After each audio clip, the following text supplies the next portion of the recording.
very much alike.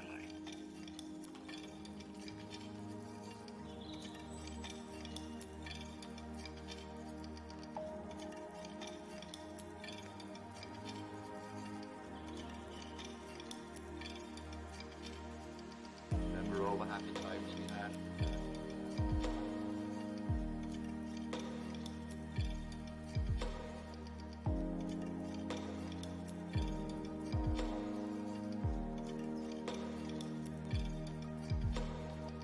Very much alike.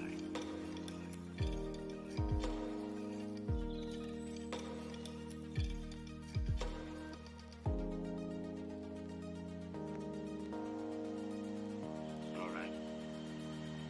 I'll tell you the truth.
Oh, good thing I wasn't over here just talking. My mic wasn't muted.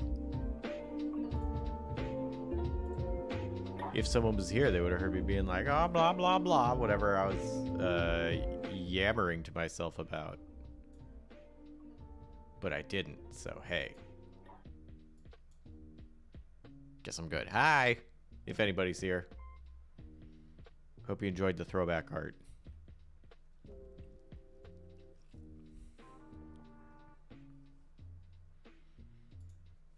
Ooh, that's not the right window.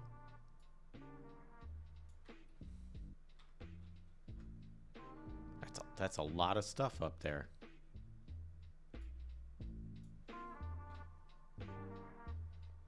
There we go. Is that a good volume? Hey, Squire, how's it going?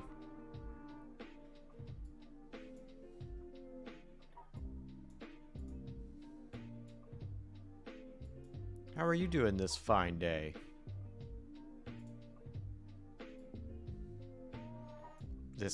I don't know how it is where you're at. Where I am, surprisingly cold. It was so hot yesterday. All good, buddy. How about you? Pretty good, I would say. Mostly good.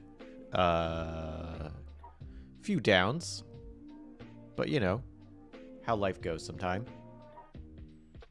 Weirdly cold here too this morning. Ooh, hi Deeps. Yeah, okay. So maybe it's just like up and down the East Coast. We just got that cold. Hey, Crawdad. There's a strange cat outside my window. Is it offering you a chance to be a magical girl? Because if it is, I know it sounds tempting, but don't take it. It's a trap.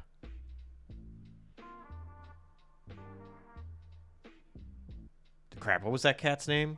It wasn't Kublai. Kublai is Kublai Khan, Genghis Khan's nephew, son,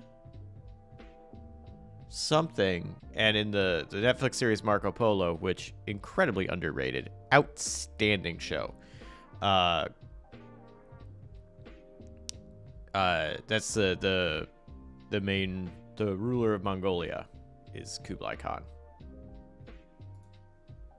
What's the Kyubey? I just remembered it. It's Kyubey. Kyubey is the name of the cat in Madoka Magica. Was cold and wet last night. It was wet here too. Slowly warmed up throughout the day. It was raining yesterday for part of the day. Oh my gosh, you get rain too? It's freaking wild. Who would have known? I'm very excited to start a new campaign. As with all things, it could be like we get one session in and then everybody's schedule craps out and I'm like, I'm sad. I no longer have a campaign.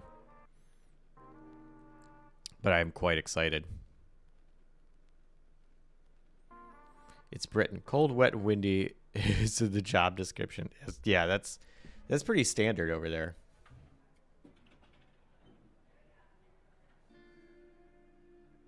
From what I know. I've never been. I would love to go, but I'd love to go pretty much anywhere. But yeah. Cold and wet. Windy, I was less aware of, but that makes sense. You did not like Madoka Magica? Really? What didn't you like about it? I loved it. I thought it was like just super good. Hey, Levitating Nun. Oh, you know what that Vorp means. Double Vorp. Hey, Honey Money, and hey, everybody coming in with Honey Money. How are you all doing? I love Madoka. Yeah, it's really sad and depressing. Like, it starts off so not the way it ends. But I do really like that because of it. I think it's really cool. They got Marty to watch it and he liked it. Cause it's a solid thing. Oh.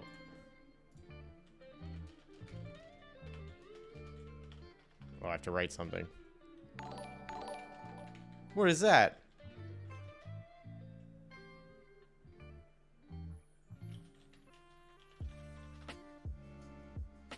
What's happening? True Mandalorian resubscribed on a 9-month streak.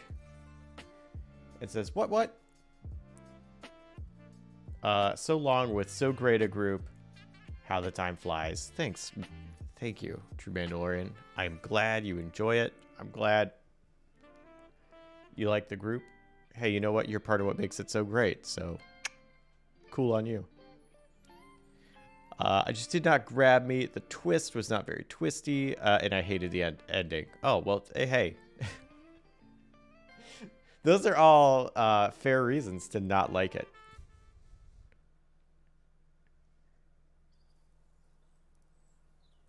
Google's Madoka Magica. Ha, they turned to magical girls. Poof. Now I'm Squire at Apollo.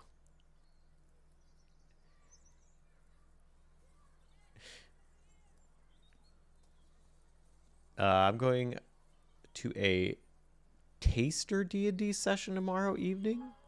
Equal parts excited of new taster. Is that like you're just going to someone else's game and you're going to see if you want to play or not? Is that what a taster session is?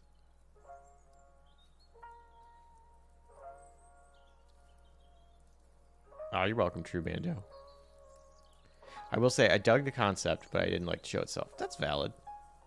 Like, there's plenty of things like that where it's like, oh man, I feel like I should enjoy, but I don't. Or, you know, like something that just doesn't quite gel with you. Totally valid.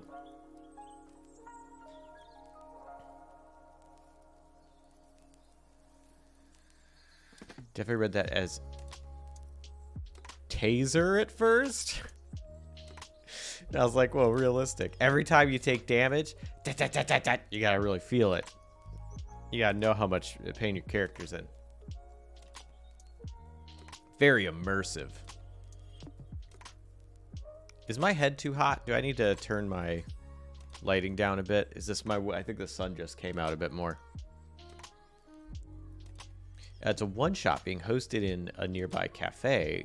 So taking part, you know, trying the taste of it as a game. Oh, okay.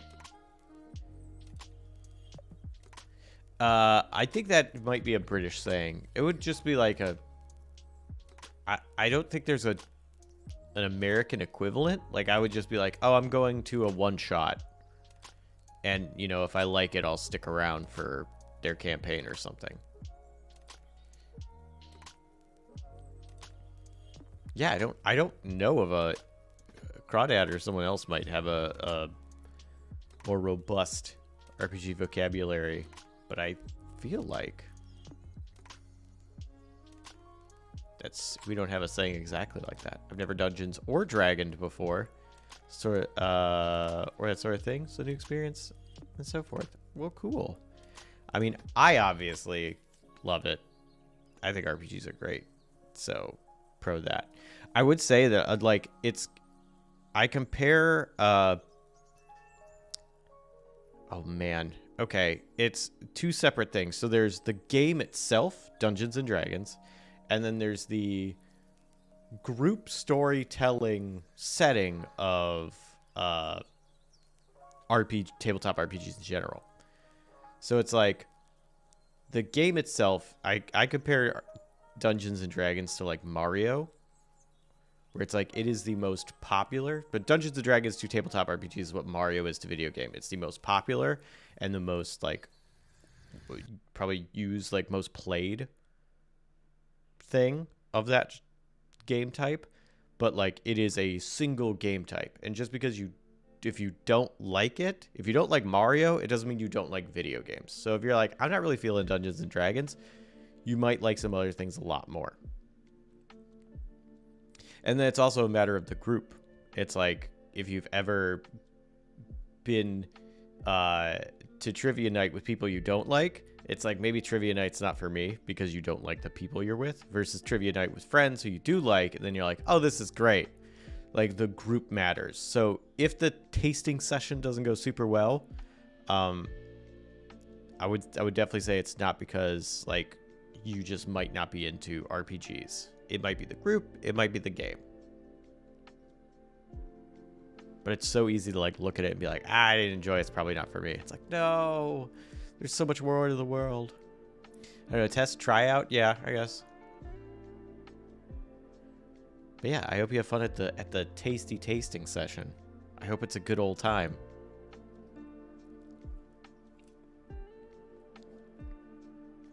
Is it like just strictly a one shot, or are they kind of like doing like a tryout thing to see if other people want in?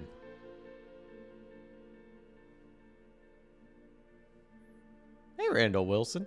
Welcome. Doctor Who is my favorite TV show. Doctor Who is pretty cool. I do like the Who.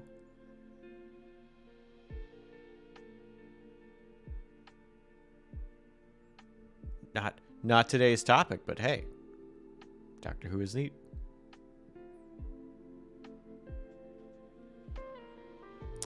We don't have... I gotta double check to make sure that that station isn't back. Rip Electro Swing. Pop, classic, no. It's lo-fi for us, everybody. Even though I do like the lo-fi station, but dang, do I miss... Oh, there's a funk station right now? Uh-oh, hang on. R&B. There's a punk station available right now, too? It's only got 4 hours of music. Elevator. Upbeat dance? Hang on. We're about to listen to some upbeat dance. It's just a one shot. I think it's only the second time they've done it. They've got 2 GMs turning up to know what's going on. Are they running 2 different games?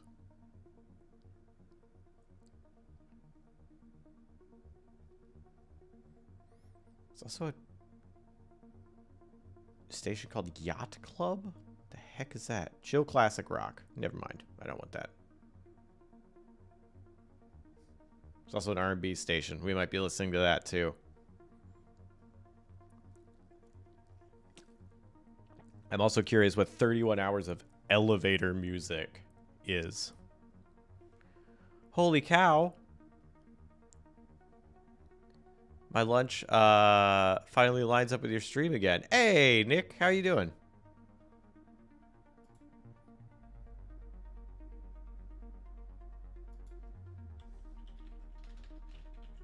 Which, by the way, I just noticed you answered me on Discord because I don't have that set up to ding me.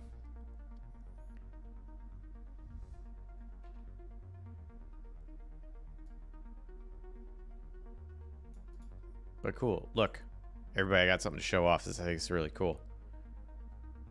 Apparently I have another cat when I go home tonight. Ooh, cool.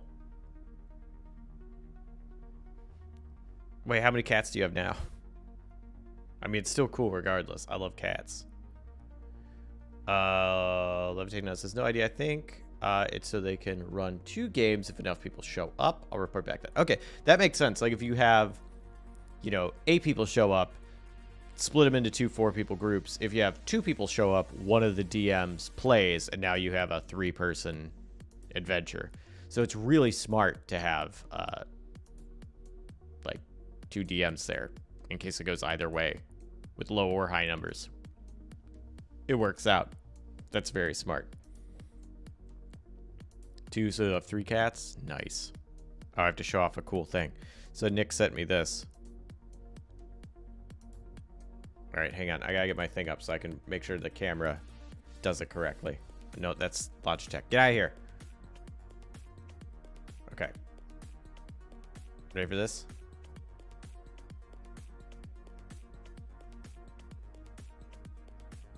Look at this. Try to get it to cover my head. My head is too close. It's made of those beads. I made these when I was at MagFest, not this one. This one's made by Nick. Thank you, Nick. It's freaking awesome. I made one that was a Shy Guy for Blight. This has a name where you put the beads on it, and it takes a surprisingly long time. And then you like melt one side of it, so it all sticks together. It's really cool. It's a little grinder bean. Actually, it's a big grinder bin. It's freaking bigger than like the length of my hand. It came out really good. Yeah, it did.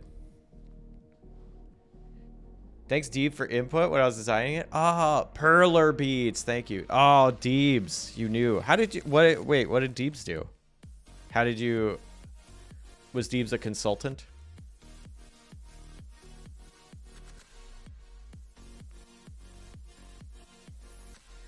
When Deebs said it came out really good, I was like, oh, Deebs knew about it. How did Deebs know? But yeah, it's really sweet. I like it a lot. I gotta figure out where to put it, because it's cool. Show me pics while I was working on it. Ah, nice.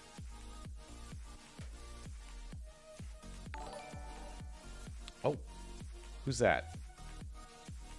Cat sequences. We were just talking about cats. Hey, cats.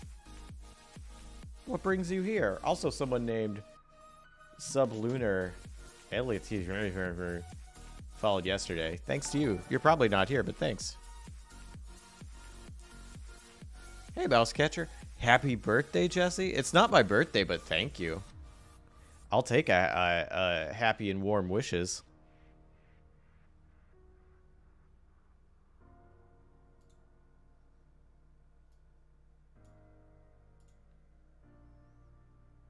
Or is it your birthday? And you're saying happy birthday to you. That's valid too. Sadly, we gotta head off. Have a great stream, everybody. Have a good one, Levitating Nun. I hope today is a good day. Whatever you're doing, may it be fun. It's Frost's birthday. Oh, shoot. Really?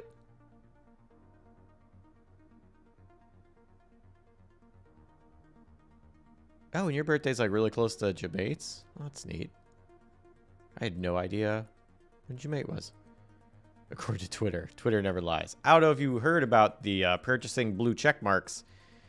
And when Mario gave the finger and people at a drug company said insulin would be for free. Twitter definitely has, it sometimes lies. 2016. I don't remember if you were aware of the incredible misinformation campaigns going around, but that was the thing.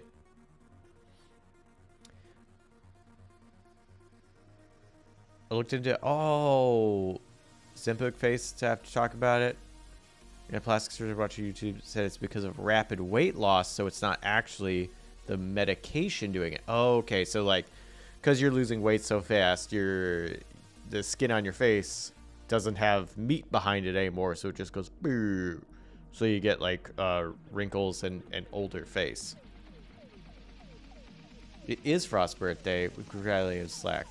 We did? What channel?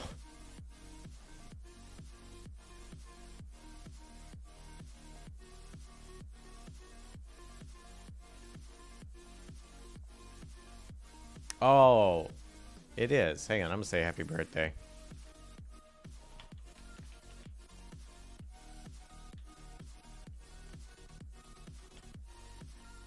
Oh, I have to type in his name in Slack, not not Frost.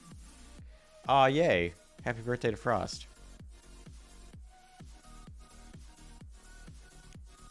Yeah, skin elasticity can't catch up. Yeah. Yeah, that's what got me too, Honey Money, was like, it was the age, the face specifically. Was like, how does the medication know that it's your face that it's got to age? That's not how it works. But like the idea of like singling something out, like there's got to be a reason for that.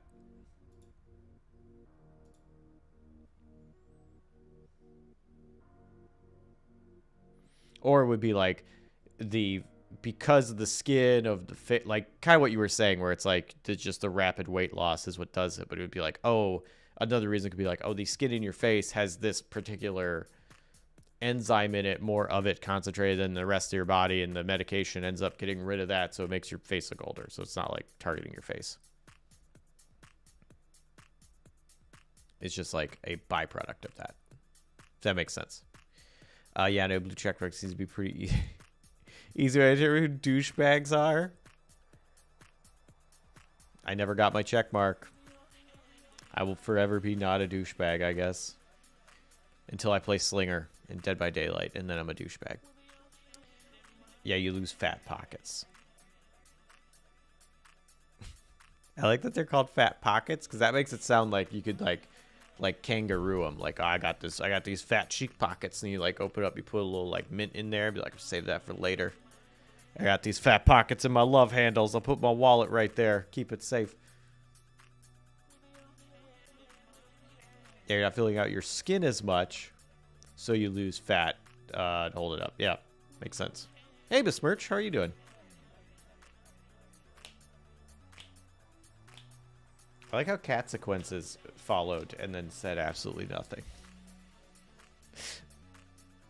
Are you real?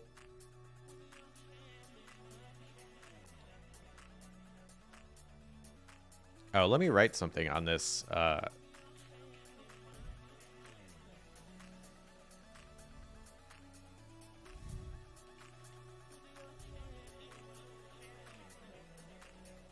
And stuff.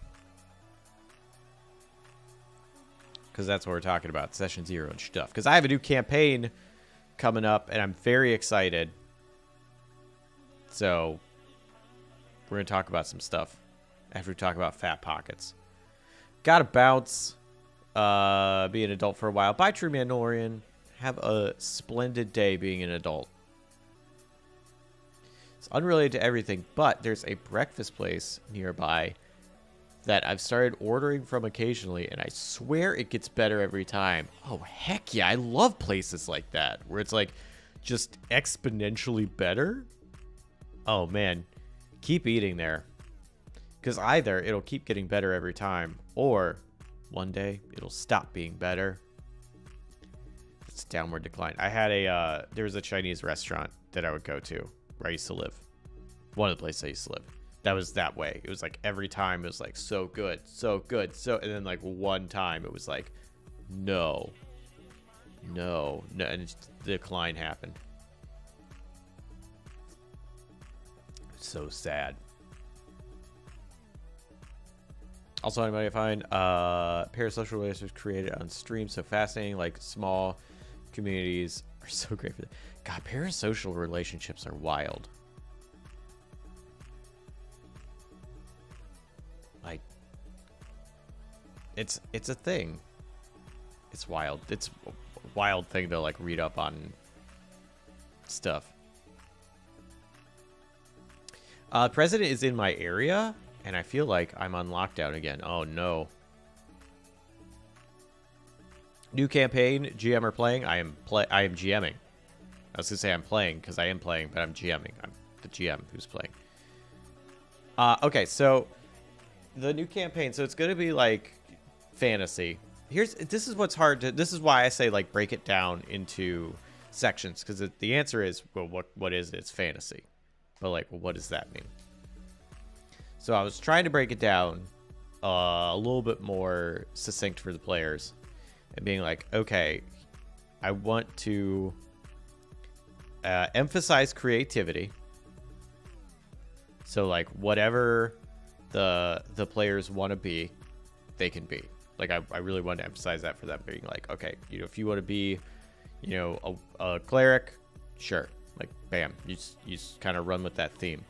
If you want to be a goose who is gained sapient, who's given sapience and they don't like it, and they're trying to like unlearn sapience so they can go back to goose society and be willfully ignorant again.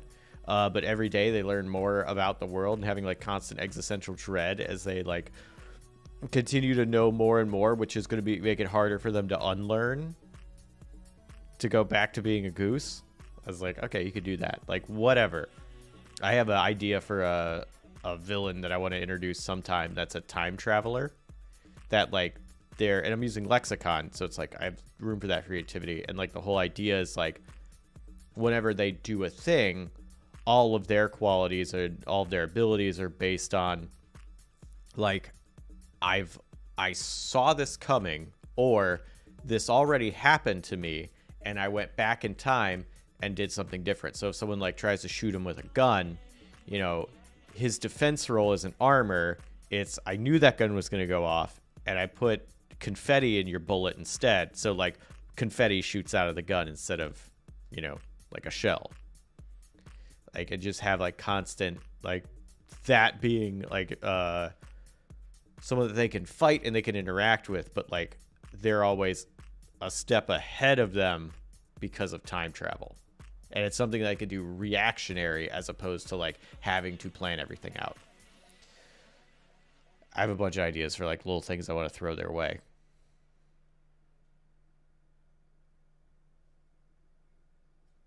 So I can't imagine it would be like to have people, thousands of people stream. You can't really connect. Yeah. I think that's why the like Discords for bigger streamers like really took off.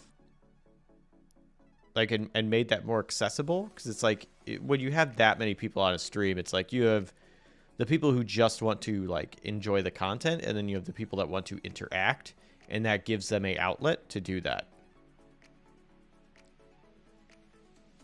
Like, and then they can interact with the streamer sometimes, or just other people in that community who, you know, like the same thing as you. I think it's been probably part of the reason streaming has taken off in the way it has, is because of those little communities. And I mean, like, things like message boards and whatnot existed beforehand, so it's not like, oh, this is brand new, we've never had this before. It's just a similar way of doing a thing that was kind of there already. But, like, it allows for that sort of connection sometimes.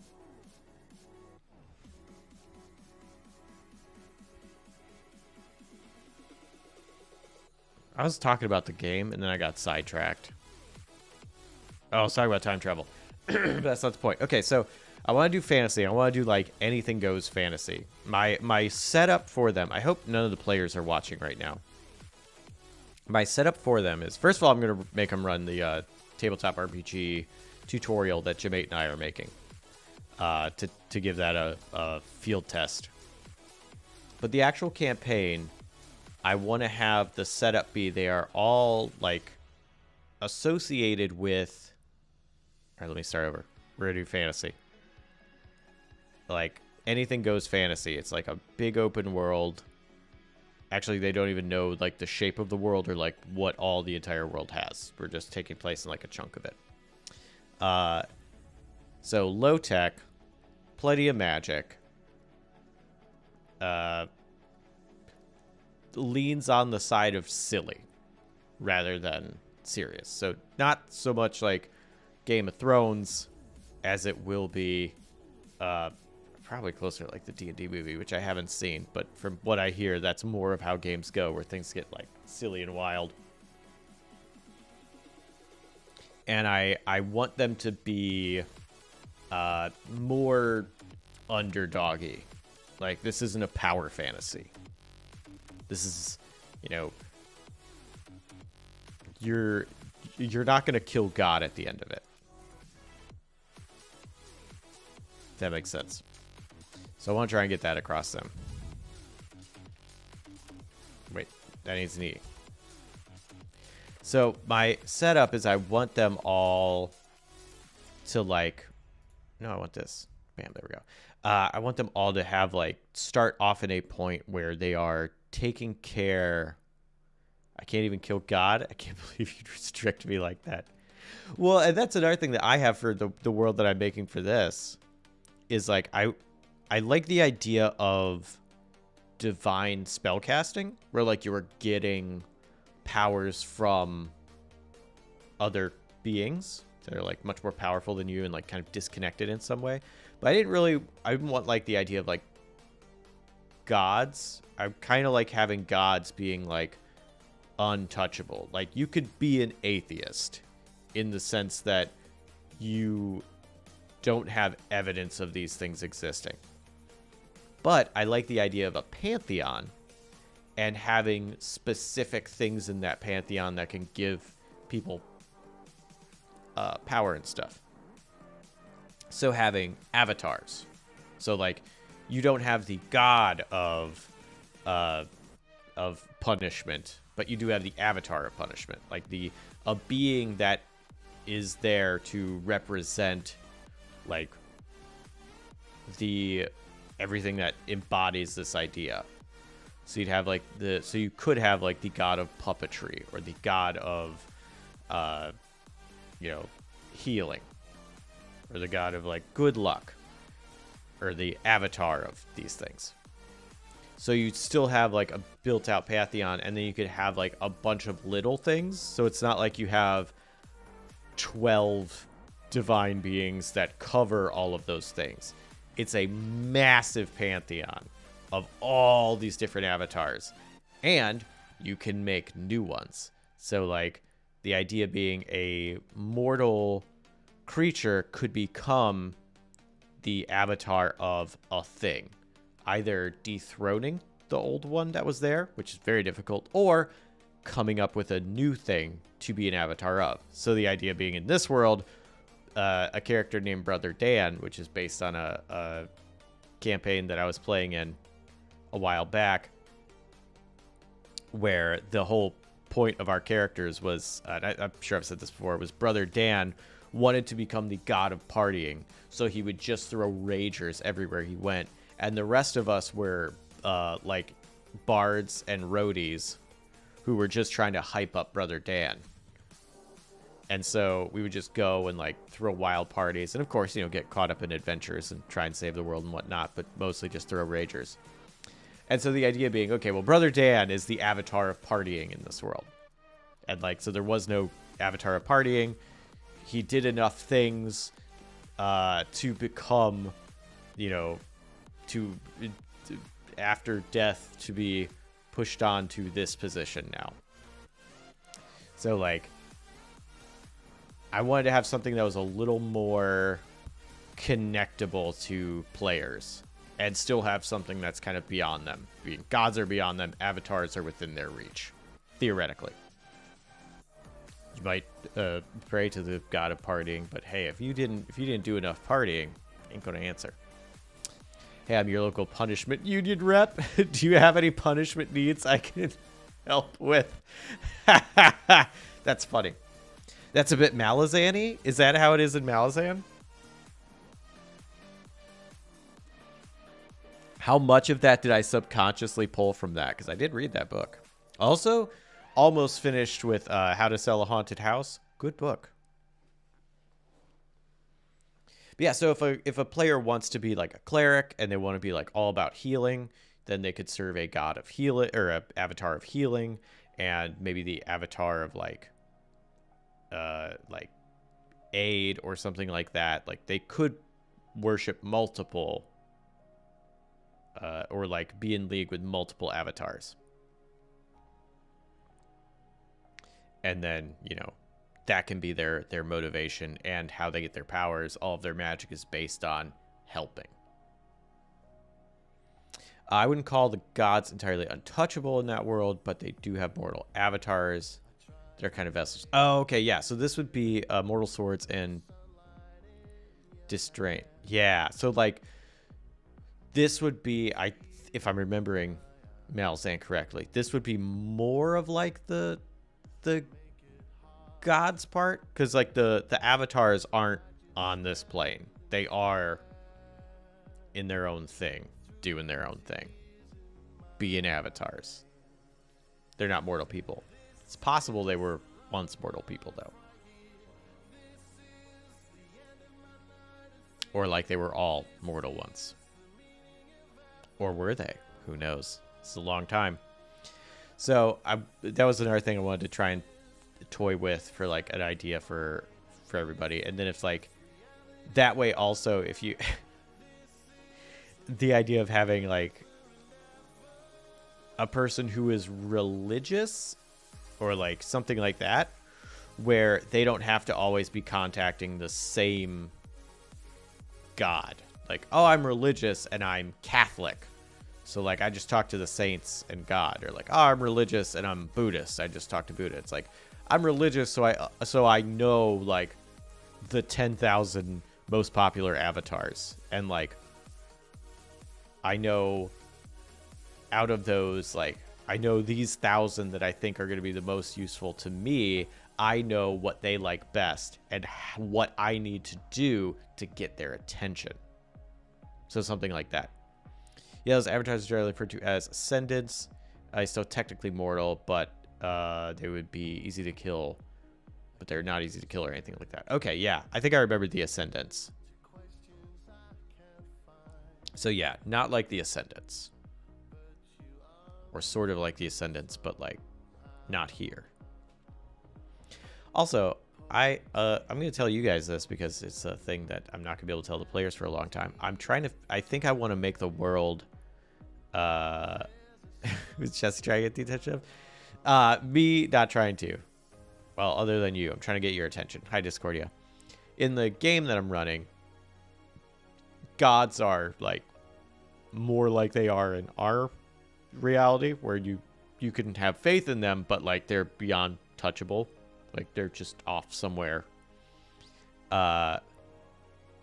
So having avatars of aspects, so like healing, partying, punishment, like, and then those are pseudo divine beings in another plane, and you can make contact with them, and if you do things correctly for them and worship them and whatnot, they can give you powers.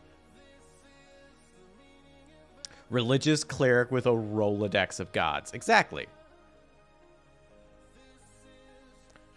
Curses, his plan worked. Ha ha ha ha. Got ya.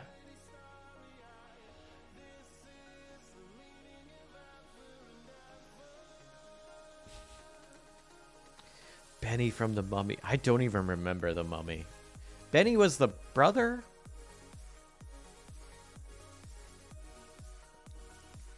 I think. I don't remember. I don't hate this radio station. No, that was Jonathan. Oh, was Benny Brendan Fraser? Who's Benny? That's it. Put him on. Yeah, it's like I think the last time I saw it was probably 1999. So, and that's apparently like the a big like bisexual classic of a movie.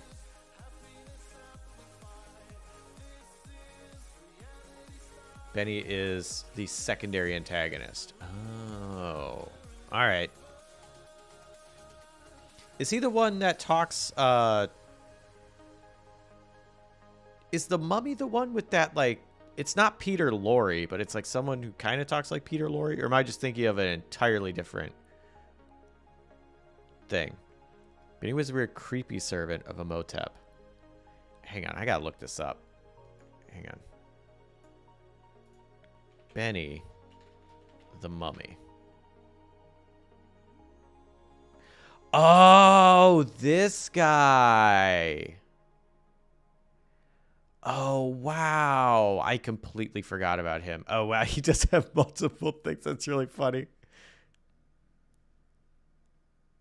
Haven't seen The Mummy in a long time. Yeah, like it legitimately might have been 1999 when I saw it. He has like 12 religious symbols around his neck, and he cycles through them when he meets Imhotep, trying to appease him. That's really funny.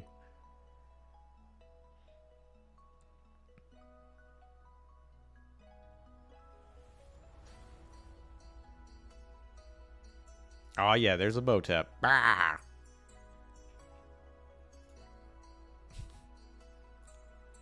That's really funny. Cool. All right. What am I thinking? What does he sound like? Because, like, I'm remembering... I think I'm thinking of a completely different movie, and it's just been that long. I would watch The Mummy again. I don't even remember if it's good. I always want deity pantheons to be more like ancient pantheism, as petition different gods for different things. Yeah, exactly. That's what I'm thinking, is like having a massive scope of avatars, and like you'll want particular ones, and also your motivations will change which ones you want. So like if you just want to fight for the sake of a good time, that could be a different avatar than trying to fight for, you know, trying to defend someone. You could contact two different avatars for that. Or you could be like, I worship all of the fighting avatars, and depending on why I'm fighting is which one I'm going to channel the most. Absolutely play a D&D character around one scene with the talisman. Yeah. Sounds like Peter Lorre. Okay. I love Peter Lorre's voice and impressions of Peter Lorre. Like people that sound kind of like Peter Lorre, or like doing Peter Lorre. I do not know what about that voice hits me deep in my soul, but it does, and I freaking love it.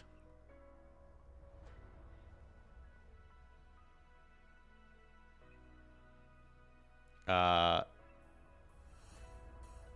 Mummy was great, if derivative. It might be. Did you ever see the original Mummy? It is wild. It's not very good. I do not think it's a very good movie. But it is bananas, because the movie is basically men fuck up the entire time. A woman does everything right, and she gets zero credit. That's the movie. Like, dudes just constantly bumble their way around into bad situations. The one woman solves everything, and the men take the credit. I do not know if it's supposed to be satirical, because it's so straightforward. And, like, they do not address it. It's wild. You can watch it for free because it's the public domain. So I think we watched it one Halloween on, like library.gov or something. I also think it's so old it might be in 4x3 if I remember correctly. Or at least the copy they had was. I noticed that one of the 5e backgrounds had as a personality trait. Oh, really?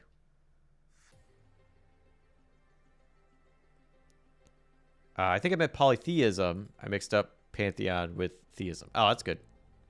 Yeah, polytheism. I got what you mean.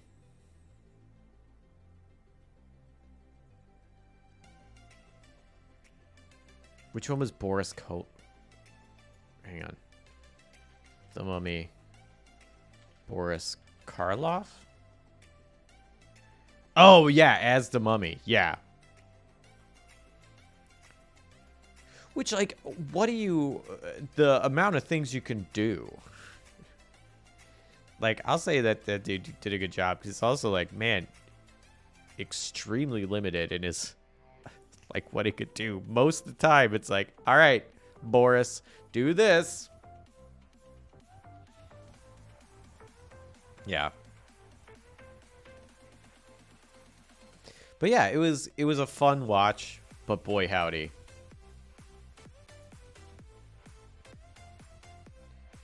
Charlatan 7, keep multiple holy symbols on you. Invoke whatever deity might come in useful at any moment. Wow, yeah, that's absolutely that scene from The Mummy, yeah. That scene from The Mummy put into a background.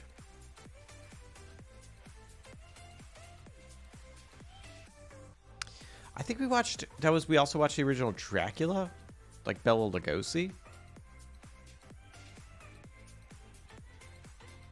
There's like performances like that, like Lugosi and I feel like Frankenstein's monster in the original Frankenstein movie, and like Boris Karloff in the Mummy, where it's like you're going for almost a vibe instead of traditional acting chops.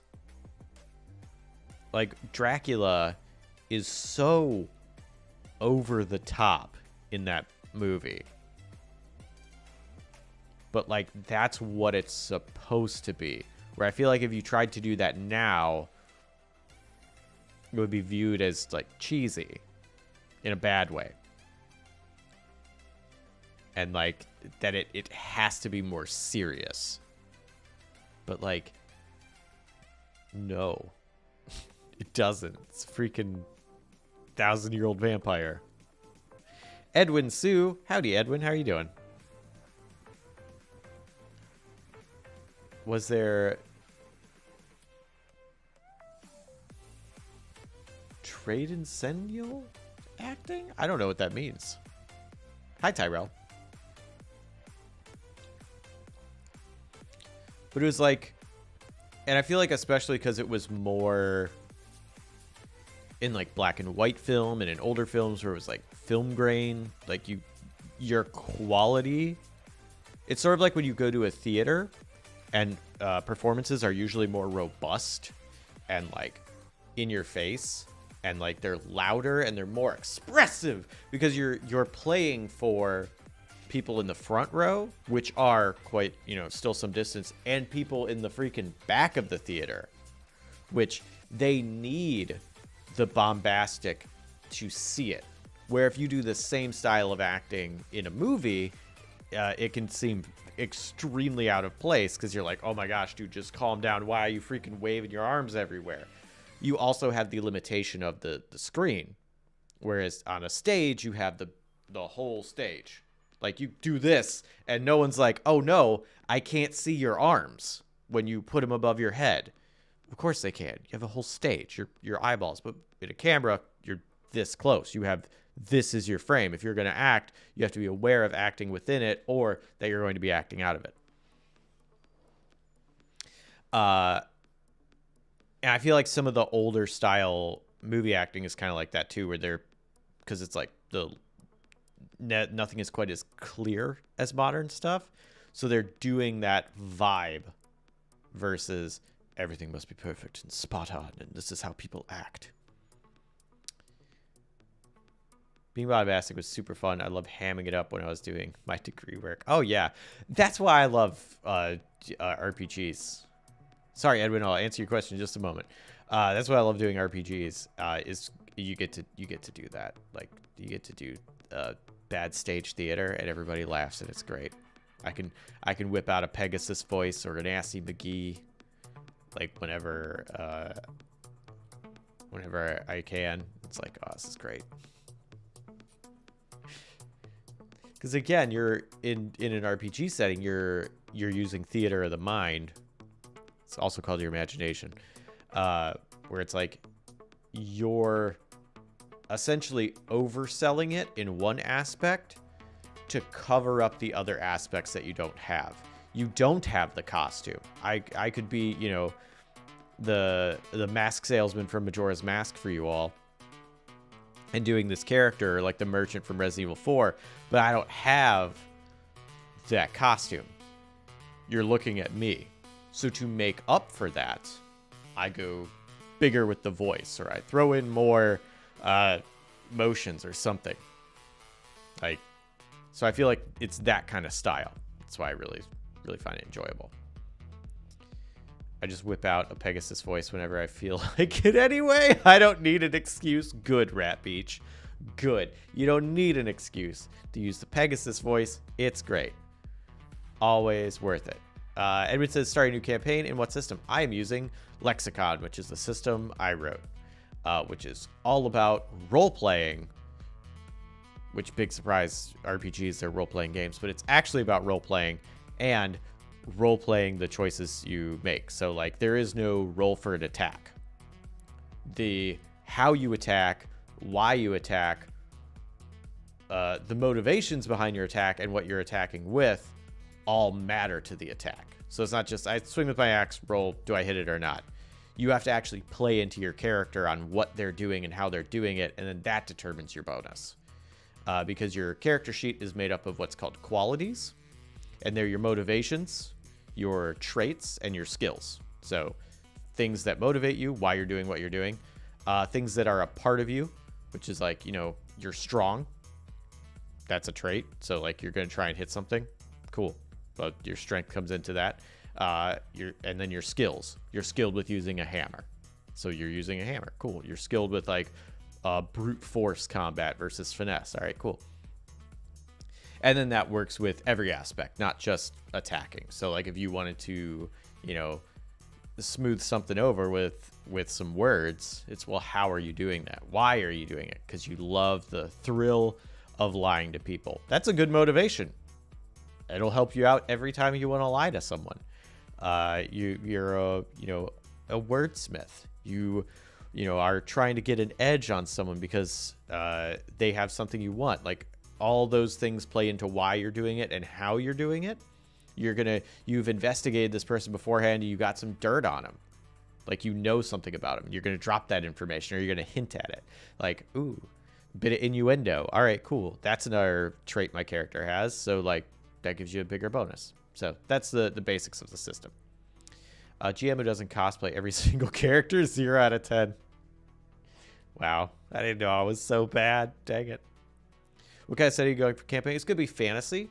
I always lean more silly. Not always, but I often lean more silly than serious. So it's going to be like a lot of wild stuff and not dealing with so much like political intrigue as much as like, you know, adventure and like character driven stuff.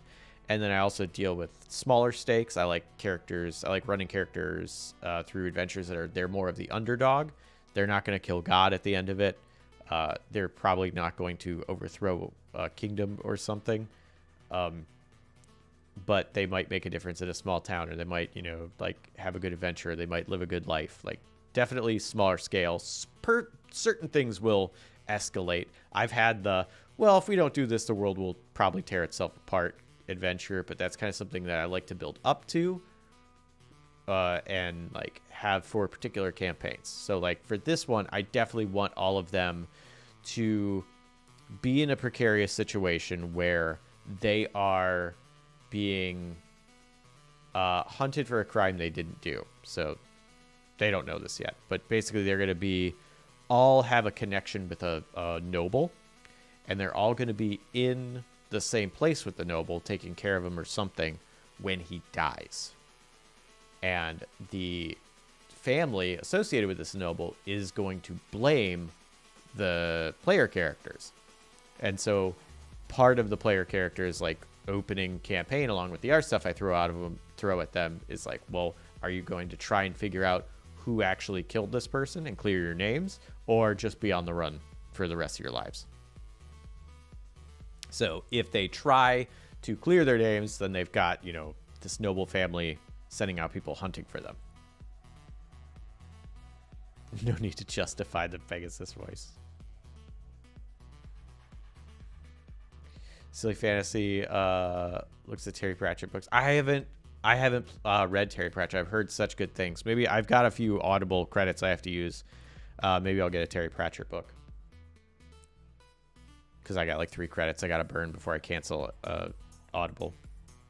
Because you have to spend all your credits before you cancel it or you lose them. So they're going to overthrow Adventurers Local 203 Dungeoneering Union. No, not God, though. Convicted of a crime they didn't commit? Hell yeah, A-Team Origin. Is that the A-Team's origin?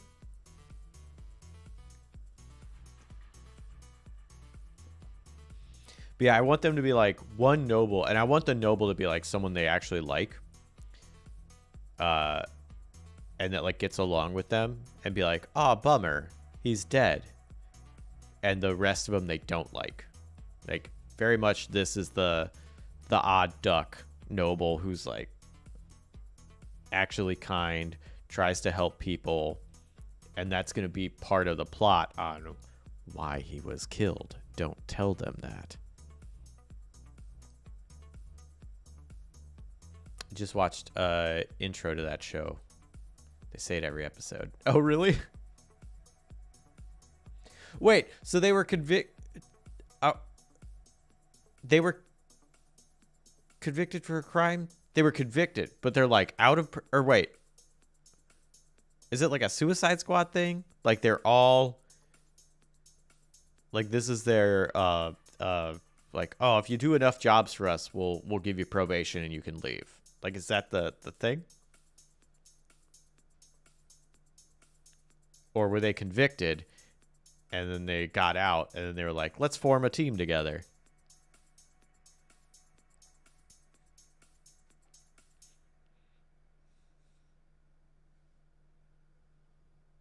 I think it said convicted.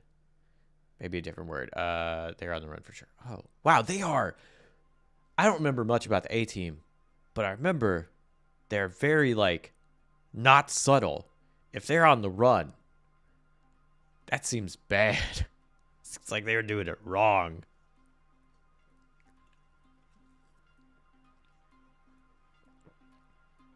They escaped somehow. Okay.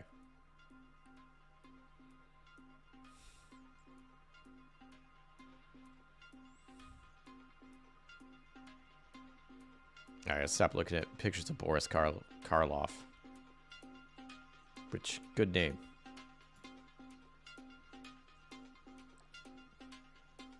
Oh, and there was another thing. For Session 0 and starting games, these are 3 resources. Oh boy, come on. That are nice to use. So, there's a little... It's 13 pages, so it's not very big. Can you see that? Oh, there's a skeleton in the way. Dang it. Okay. It's 13 pages called Consent in Gaming, and it's from Monty Cook Games. And it just kind of talks about, like, how to do communication and stuff, and, like, what to start with, and, like, how to approach different ways to discuss things and what everybody should know before the game starts. So, like, it's a fairly short read. And, hey, Larson, how's it going? Did you have that interview yet? And, like, good ground rules to set. This talks about the X card, which actually is the next thing I think is where it comes from. And this says art and is like, this is Monty Cook's big system right now is the Cypher system. And this is kind of built with that in mind, but it's system agnostic. Like you can use these ideas for anything. Like aftercare and checking in, ending a campaign or ending a session like on positive notes, being aware of others' feelings. Like it's really a good, easy read of just things to be aware of and things to get people on the same page. or the same character sheet. And then it has some resources too. And then a little checklist. So it's like thing of like, oh, well, I want people to know what this campaign is about and what I plan on getting into. So like you'd be like, hey, here's my checklist. So like here's thing, here's the game theme, here's our general rating. I love ratings. And then here's what I'm gonna be tackling. So like green, enthusiastic, yep. Yellow, veiled, hard limits, red. You'd be like, oh, okay, horror, like your demons, your blood, your gore, your harm to children, your harm to animals. Like, are those things that you're going to be dealing with? You could also do this as giving it to the players and being like, hey, can you checklist this and tell me what you're good with, and I'll, you know, mold the campaign to make sure I don't hit any red areas. Or you can fill it out and be like, here's what I'm going to be dealing with. Here's what you might face, so you know, and if that's good or bad, if you need to leave. Or like if there's like, oh, this is a go, but I really want it to be veiled. Could, you know, they could ask, hey, could you like not be explicit with it? Or it says here that you're going to be very explicit with spiders or heat stroke. Can you like, can you not do that? Can you like veil that a little bit? And the GM might be like, yeah, I can do that. Or torture, terrorism, stuff like that. So it's got a bunch of stuff that's very helpful for getting people on the same page. Let's see. It was the 80s. The good federal agents were still fighting commies. So it was easier to avoid subsistent terrorist threats. Oh, okay. Yeah, about 8 hours ago? Oh, wow. Okay. Nice. I think it went well. Never know for sure, right? You just... absolute crapshoot. It's like, I did an interview. No idea how it goes unless they're like... even if you get a rejection, you don't even know if it went well. Like, if it's like, oh, they just found someone better. It's like, oh, but like, better, like, they were perfect for the job? Or better, like, I bombed with a score of 3 and they bombed with a score of 4. Like, so they got it.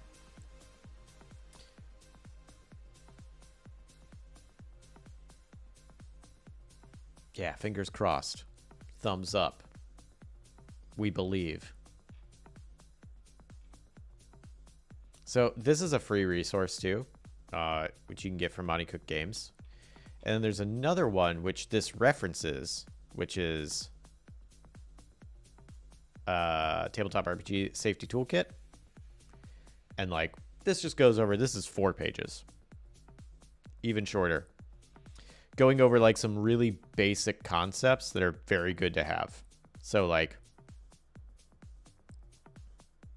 this one, I don't remember if this is where it's originally from, but like lines and veils is saying this campaign, like a line for mine is like torture. Like, I don't really want my players to be like, we'll torture someone for information. And be like, I don't want you to do that.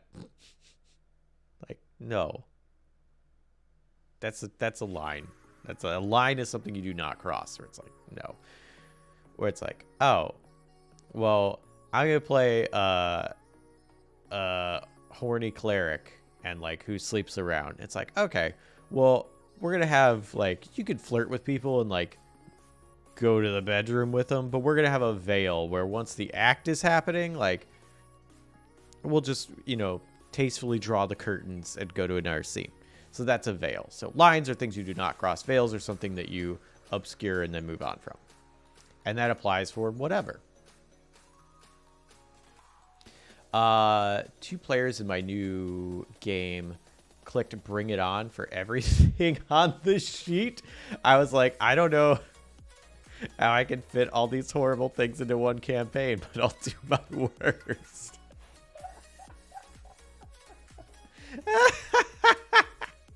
That's really funny.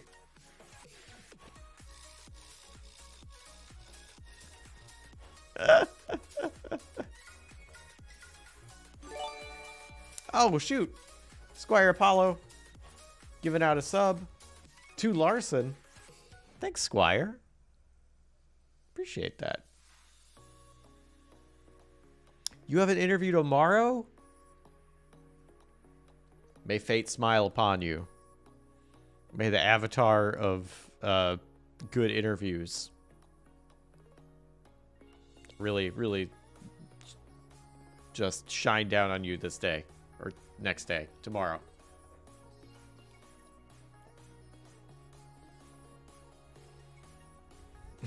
Yeah, cool rabbit.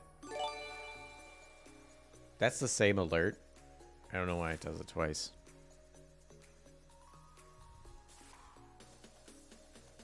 All right, so lines and veils. Yeah, this also talks about the script. Like the...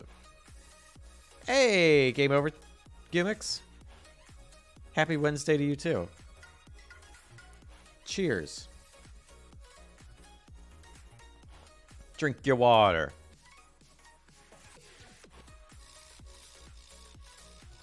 So like, basically this is one of the easiest ones, which is like, what is it going to be rated?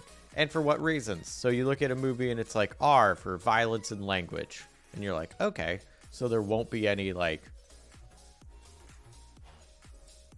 sexual content. I was trying to think of another thing something could be R for. It's like, well, that's not going to be that bad. Or it's like, oh, that, or like you could rate it where it's like violence and language. For violence will be PG. I don't like violence.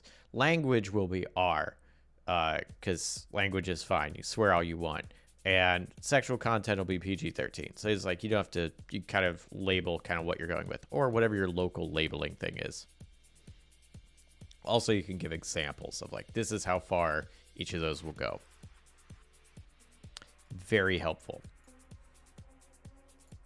Lux sound technique discussion. If I remember correctly, it's just talking about like possible triggers, like what people don't want to talk about. And be like, cool, we can avoid that.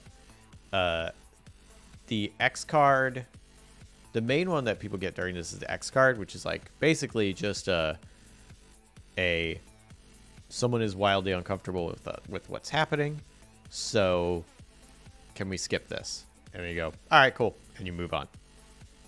And then there's like variations of that technique that you can do with the N and the O card, and then you have like the DVD menu style where it's like, I don't like this part, fast forward. If you want to pause, resume, rewind, like all that, kind of how to do those things.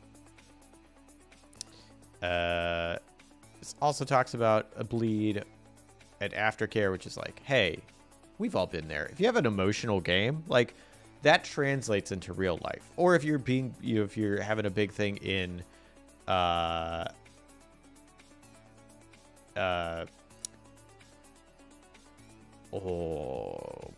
am I trying to say? If you're having like a big thing happen in the meat space, like that can affect you in the game.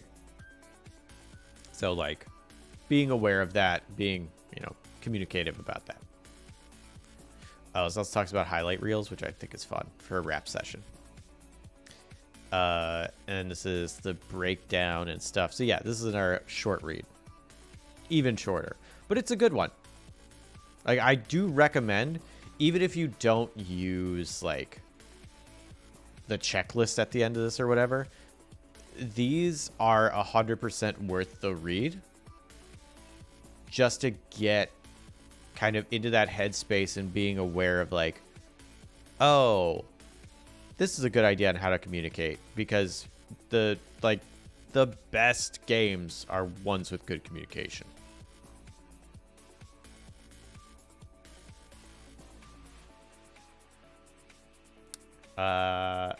I mean, if you want to get the horny cleric to stop banging people, that's when you bring out the secret succubi. Nice.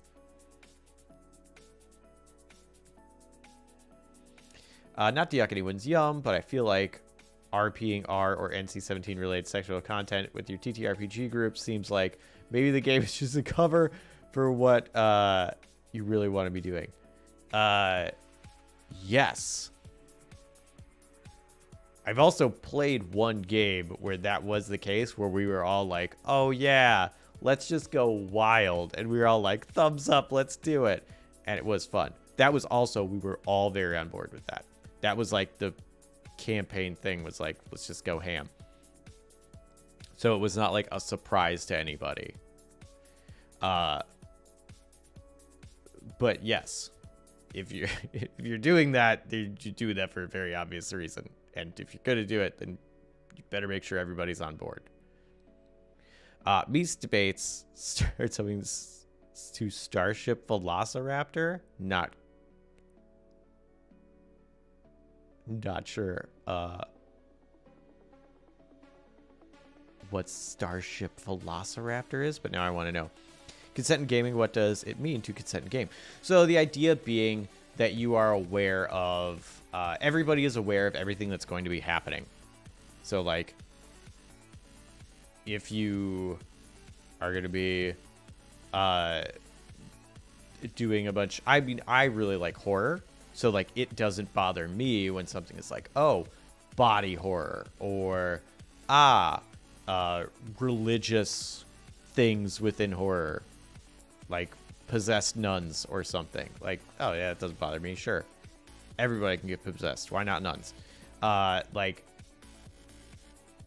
where those are things that do not bother me. But some people, they do not like that. They're like, I don't want to have body horror in my fun time. And so being aware of, is this going to have body horror? In what regard is it going to have body horror? Is everybody okay with body horror? Like that sort of thing. Everybody, basically just clear communication. Everybody knows what's going down. Not in like a spoiler way. Like, I'm going to give you a checklist of all the adventures I'm going to give you, and we'll make sure this is good. But your general themes and your level of content. Kind of like what it was saying with the rating system. So is this going to be PG violence, PG-13 violence, R violence, like that? You haven't heard Starship Velociraptor? They invented music first, you know? Oh my gosh, I did not know. It was bizarre and humorous music video made by Jonathan Young. Oh, okay. So the company leather seats comes with a fridge full of meat. Oh, and if you're feeling restless at night, just hit that holographic suite. Oh, that sounds fun. And speaking of body horror, I wanted to try out The Zone, and now school is over. What's the Zone? What is The Zone?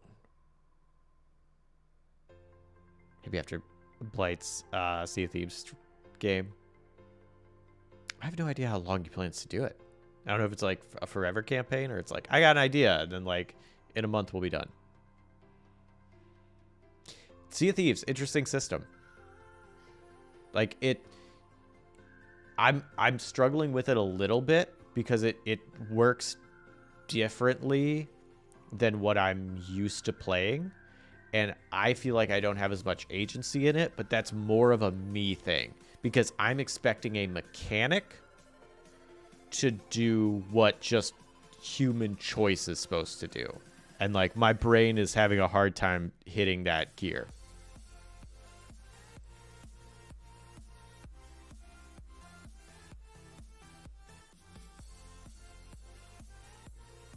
Includes video descriptions of a rat being disassembled and turning into a mutant monster rat. Yeah. So, like, some people really don't like, you know, and again, this is for anything, but just focusing on horror and, like, body horror, like, yeah, like a rat being disassembled, turning into a monster, just like Parasite Eve. Some people are not into that. I think it's freaking cool because I love monster design, and I think that, like, what's the saying? The fear of the blood is a fear of the flesh, or the fear of the living, or something, where it's like, if you're afraid of this one part of mortality, you're going to fear mortality itself. It's in the front of Silent Hill, whatever that quote is.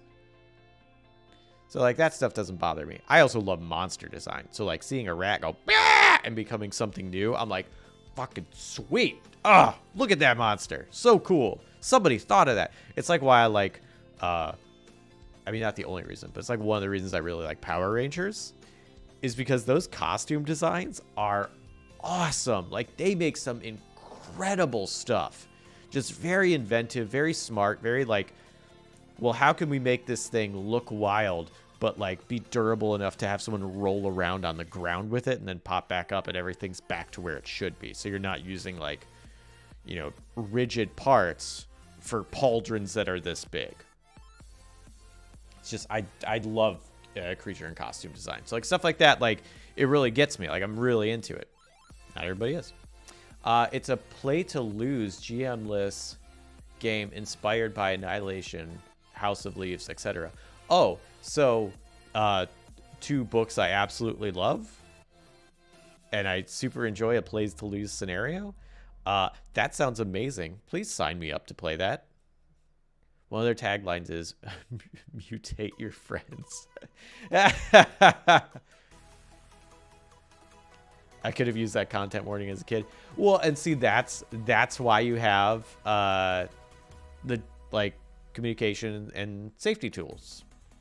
Is so you have those things set up, so you know if that's not what you're into, you won't be surprised in a bad way about it.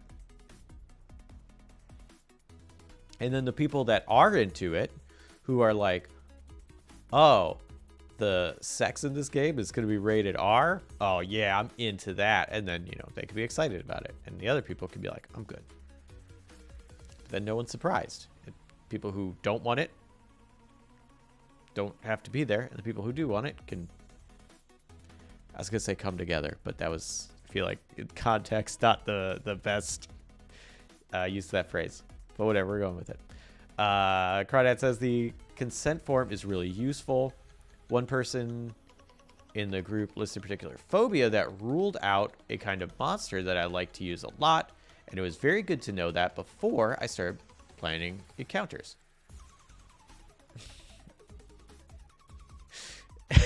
Good pun wasted.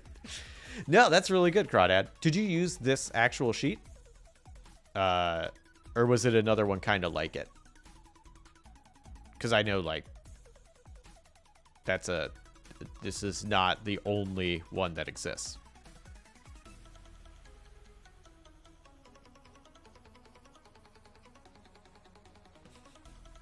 Hey.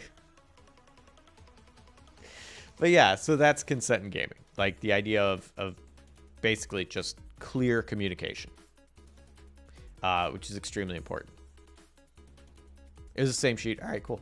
Yeah, it seems very, very useful. Like all these things, like I said, absolutely worth talking about. Because again, you want someone as clear on the tone and the expectations of the campaign as you do as them in the genre. Like you don't want someone to make be really amped about making an android that's the ship's pilot that knows all about constellations and like driving, a spaceship, and then you play a Stone Age fantasy game. Like that's a huge disconnect. They had their expectations were over here and the actual game was over here. That's not good. You want that you don't want that level of disassociation in any aspect. You want it to be like, here's our genre, this is what we're expecting. Here's the expectations, here's what we're expecting. Here's what I want to do here, here's what we're expecting. Like you want it all neat right there. Just one circle. You don't want a big Venn diagram.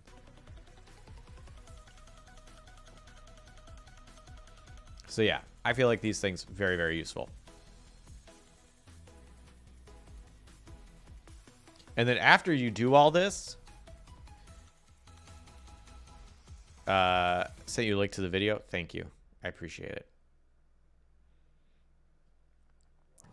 Watch the spacecraft Velociraptor, Galaxy Raptor. I forget what it was called already. So thanks for sending it to me. Starship Velociraptor? I don't remember.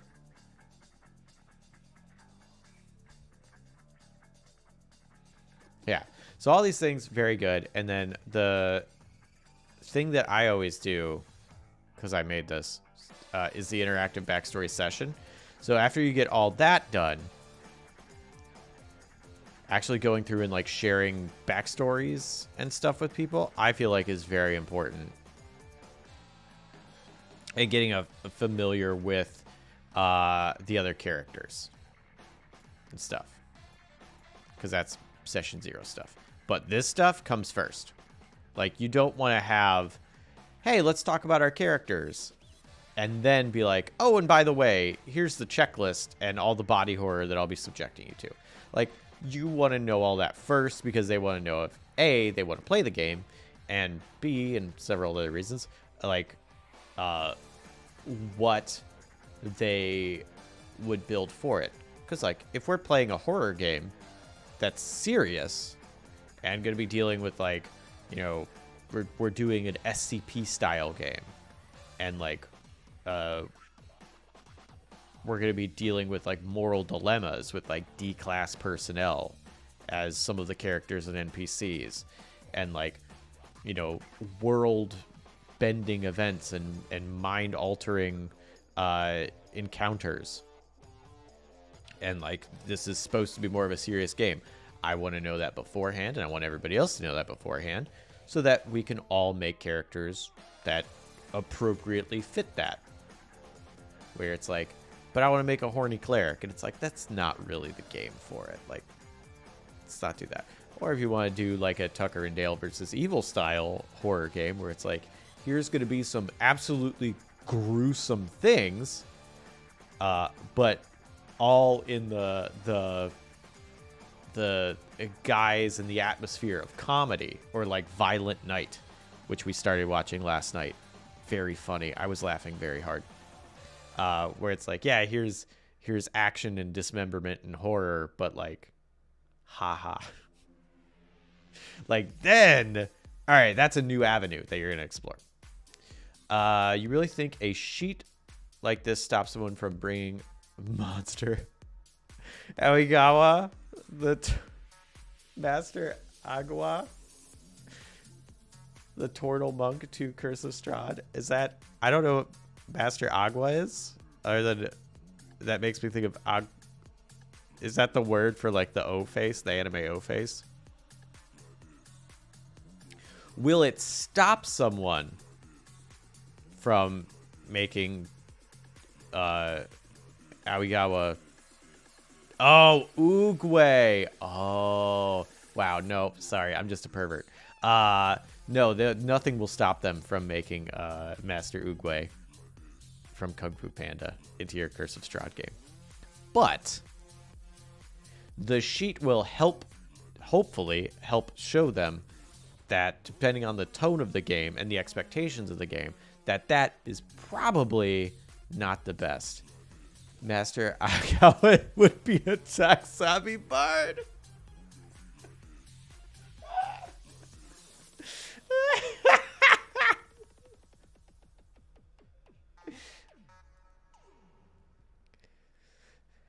Sorry, let me just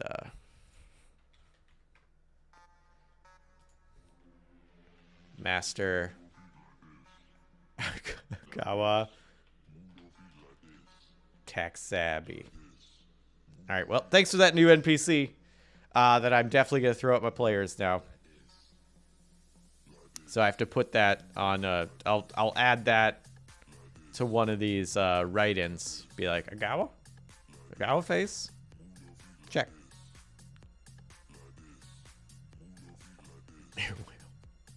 No. What a thing to return to. Ew, indeed. Hey, Pips and Pixels. And now Pips and Pixels leaves us forever, because we got pervy for a moment. Okay, fine. I'll play the horny cleric with an abundant issues and gout. Is that serious enough?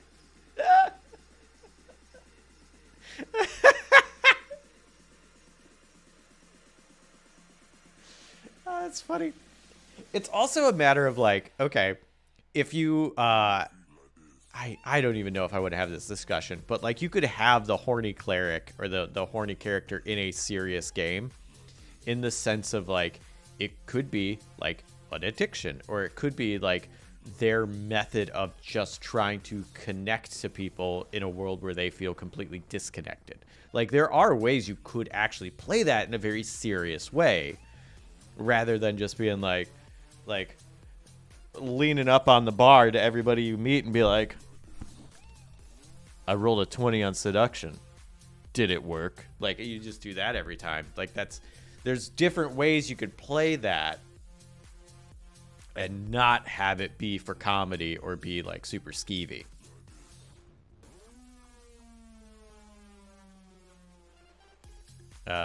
Since you added gout to the mix, I'd say yes. I used to be Corinthian Crafts. Yeah, I absolutely remember you, Corinthian Crafts. You helped me with my board game a few weeks ago. I did. Just rebranded my entire channel on YouTube this morning. Oh, cool. Pip.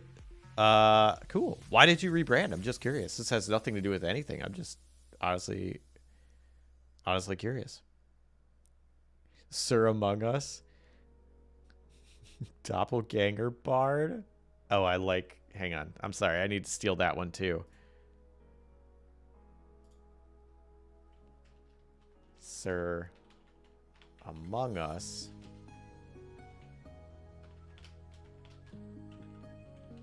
Formless Bard. In my thing, the changelings, doppelgangers, all those are a folk called the Formless, which are shape changers. Addicted to booba.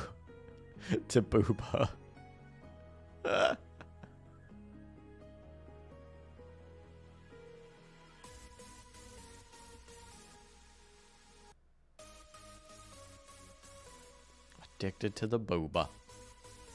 I'm addicted to the boba. I should go get the bubble tea today. I plan to do a devlog about board games. Ooh, cool. So this is more on point for my previous name. Oh, well, hey. That's a great reason to do it. Were you familiar with the word No, I'm not. Oh.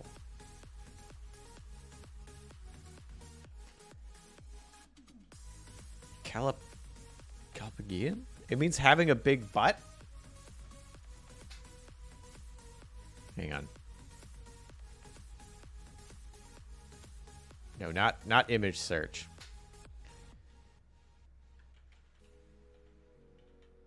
And just in case, do this off screen.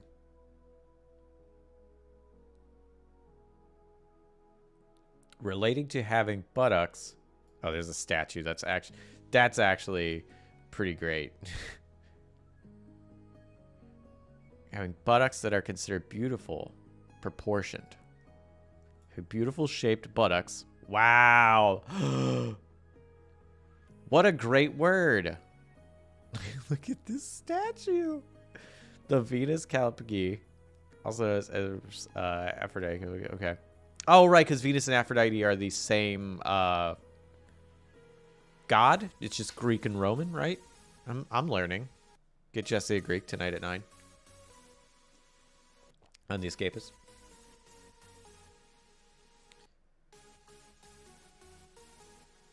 That being said, I made an awesome fishing minigame for a TTRPG yesterday. Oh! Wait, what? How do you make a good fishing minigame for a TTRPG? I am also intrigued. I am intriguous, like Deebs. Can't stand boba. Lumps in my drink make my brain think it's gone old and start to coagulate. You can get milk tea without boba, and it's still delicious. But I love me some chewies in my drink. I don't know why. I just think like a drink that you also chew, amazing. It's like why I like smoothies that like still have chunks of ice. Like I'll put ice cubes in my smoothie when I make them, so I'll have like some crunchy ice. It's delicious. I love it. I don't know why. I just like chewing my drinks. Chewing's good. I also like crunchy peanut butter. It's kind of like a chewy drink. I plan to show it on my YouTube channel at some point, so nothing to speak of today, but maybe soon. Ooh, cool. Absolutely let me know when you do, because I want to see it. Kardashian-esque also means having a big booty. That's not true. That's fake. I refuse I refuse to put the Kardashians in my lexicon. But Callie, how do you pronounce this? I love this statue. This looks like what's the okay, not safe for work. We're gonna look at butts. Well, no, I won't bring it up. If you've ever seen like the little short, you can look at my butt. It's like a little like claymation guy just laying on his stomach, and he has like a big butt, and he's just like holding his head up and kicking his legs. He's like, "Oh, hi there. It's okay. You can look at my butt." And then he just like it's like the most obvious thing on the screen. And then, like, it ends up just becoming, like, a very wholesome thing of him telling you, like, hey, you're worth it, and, like, be good to yourself. It's adorable. Hang on, I gotta...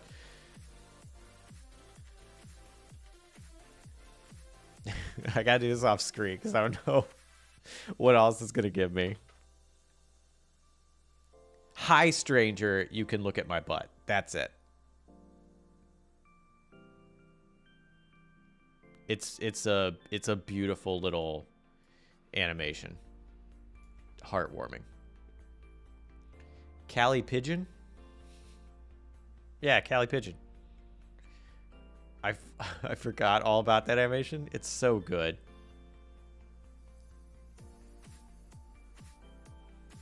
Clubbian cleft? Do you think that means butt chin? Probably.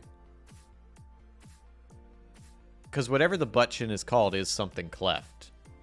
So, Callie Pigeon. I know it's not actually Callie Pigeon, but Callie Pygian? Probably Calipygian or something like that.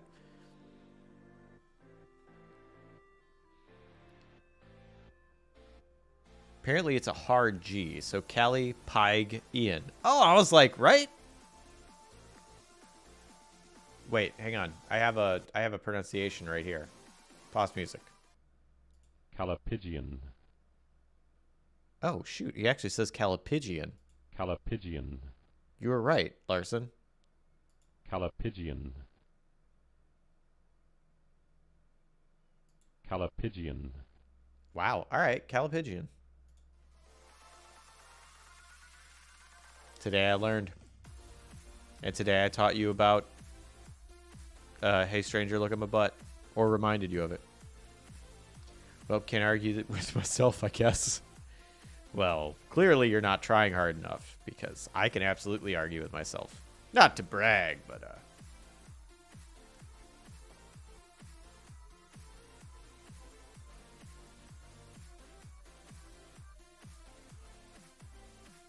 I can.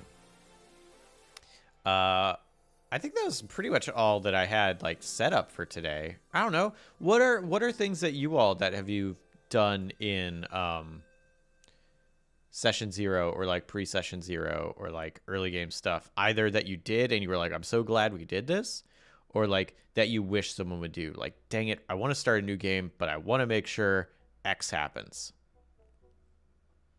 or like I want to make sure they deal with X, or I want to know if they plan on doing Y, like, or I want to know, you know, like, what are things that you look for or that you want out of it?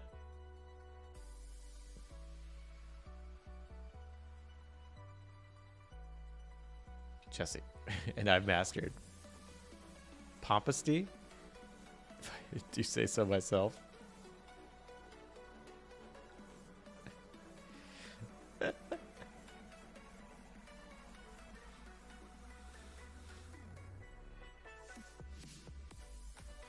I don't hate this channel. It's not Electro Swing, but like, I don't hate it. Kind of feeling it. I'm very curious what the punk channel sounds like, even though I don't think it's going to be good. I think it's going to be like a lot of disconnected power chords. I'm a big fan of having a session 0 make relationships between PCs. One must be family member or friend or Pips. I agree. I have we're just bringing this up, the interactive backstory session, which is what I use. It's free on my itch page. And yeah, I do the same thing. So I like to have people, two things. One, people explain their character, and then other players and me give them tokens, and these tokens are used as a currency during the backstory session. And you introduce a scenario to the player, like you were robbed, or like someone you cared about died, or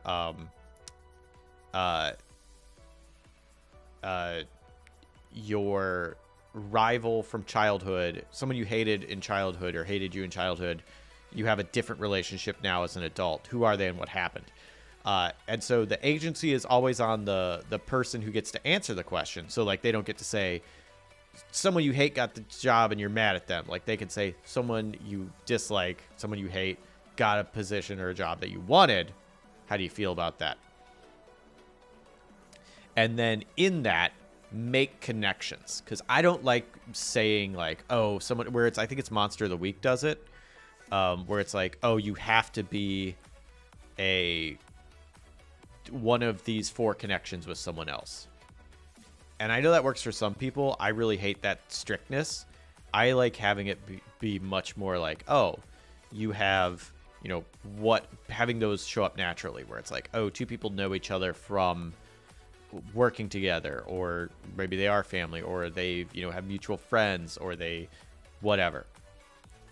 But I do agree, having those connections pre-established before the session starts helps session 1 go much smoother, because not only do you have ins and outs for the characters to interact with each other, what you're secretly doing is making the players comfortable with each other, so it's more natural for them to interact.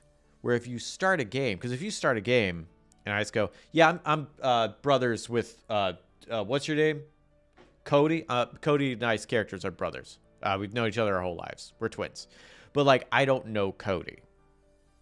I don't know this Phantom player. I don't know what their styles are. I don't know what their goals are. I don't know what their character's like. It's going to be very hard for me to riff off of Cody's character because I don't know that much.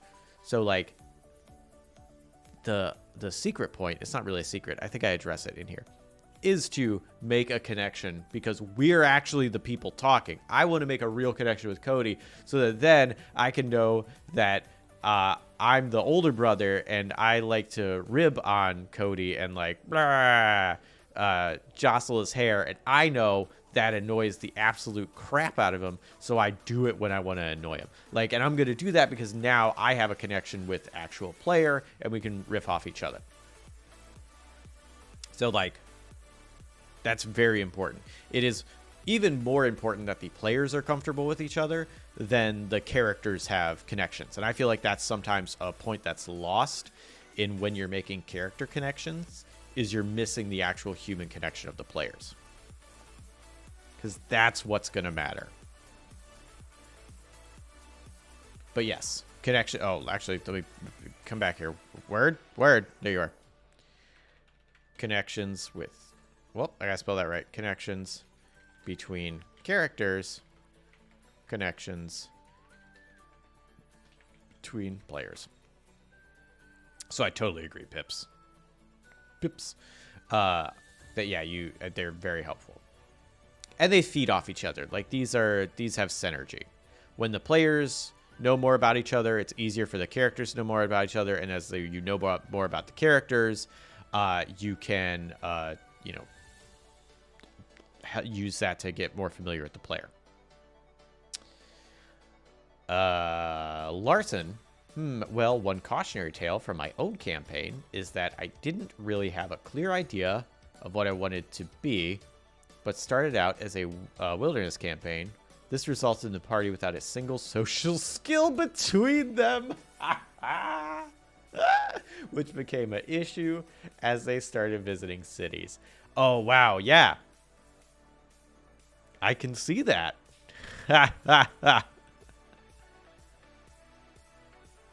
That's funny. It can be very awkward, but I honestly love incredibly underdeveloped groups like that. Like they have a particular thing that's just not good for them. A glaring weak point where it's like, oh, none of us are social, or like, oh, none of us can really fight, or like, oh, none of us are subtle, like, or like, oh, none of us really want to like take action. Like I love having a particular thing where it's like it's all these different people and they all work together in a fun way, but like there's one glaring aspect where they just failed miserably at. I think it's really funny. I think can be like really good for challenges, because you can make a good like peaks and valleys of challenge where it's like, oh man, this was a hard encounter where it was like we had to fight off a gauntlet of goopy monster people coming out of this giant easy bake oven. And then we had to like fight through them and then disassemble the oven while it was still fighting them. And then we had to fight like half-baked versions of them. I'm writing that down, actually. That sounds great. Hang on. I got it. Easy bake oven that makes enemies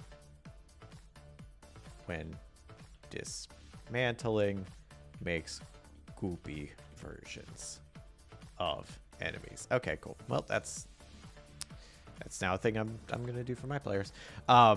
So you have, I forget where I was going for that. I lost my train of thought writing that down, so I'm just gonna read this comment. Oh, right, glaring weak spots. Whereas like that was like a big like, oh my gosh, we gotta do this, but like there's spec for combat. And like it's a hard encounter, but like they do it, and it's grand and wonderful. And then there's like you're being bullied by Girl Scouts, and like none of you have the social graces to like not get bullied by these tiny children. And like you can't fight them, but all they're doing is making fun of you. Like just like a hard encounter of like, how are you gonna do this? Like then it becomes a very simple thing that is very difficult. I think it's funny.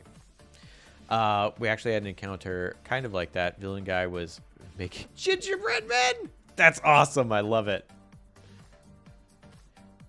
They're hitmen. They could be ginger dead men, which actually I think Ginger Dead Man is the name of a B horror movie, probably put out by Full Moon or someone.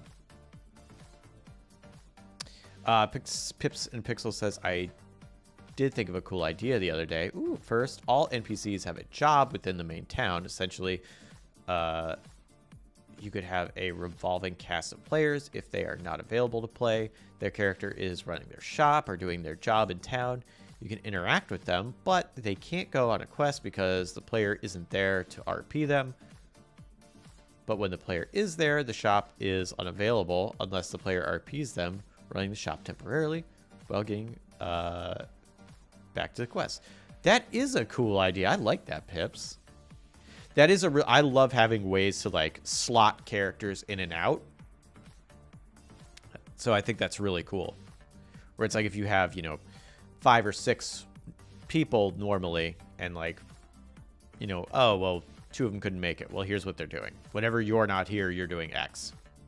I think that's a really cool idea.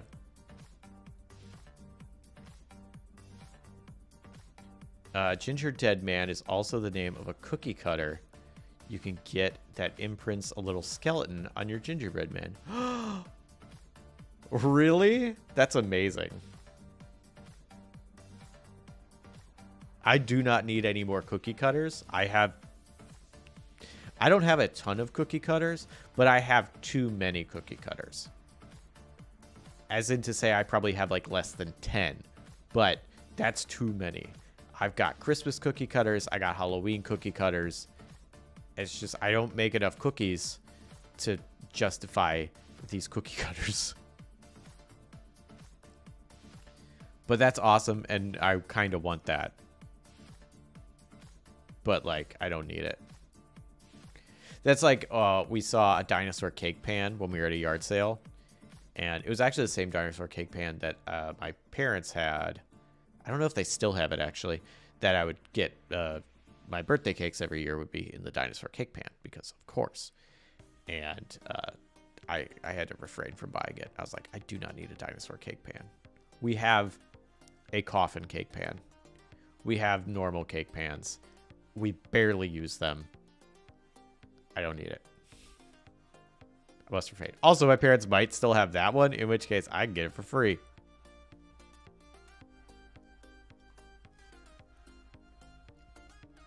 I don't even have a regular cake pan. I mean, they're useful. Like, we make casseroles and stuff with them. Like, because it's just a casserole dish. That's all it is. That's all a cake pan is. Jesse, you heard of the TTRPG on Kickstarter right now called Break? No. What's Break?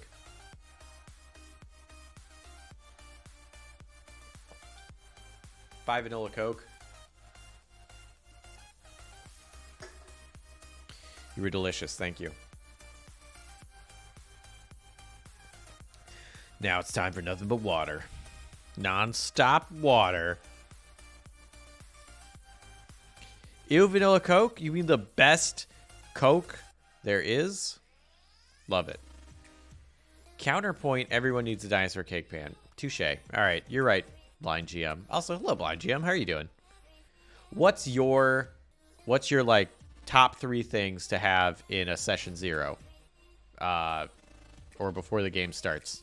Blind GM. Your name's Blind GM. I'm going to ask you a gaming question. I'm going to put you on the spot here.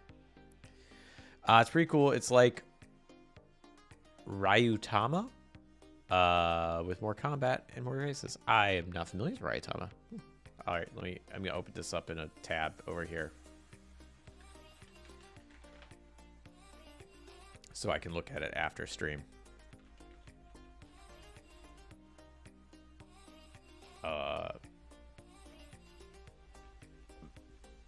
This is not... All right, well, I cannot find that on Kickstarter, so...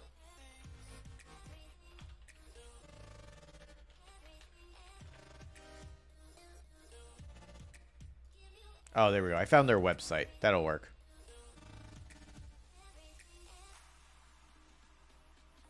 All right, found it. Cool. Go me. But yeah. Everyone should have Dinosaur Cake Pan.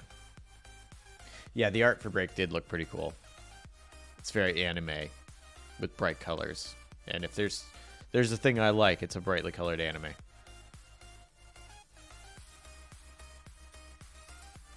I haven't forgotten about you, Blind GM. Still waiting.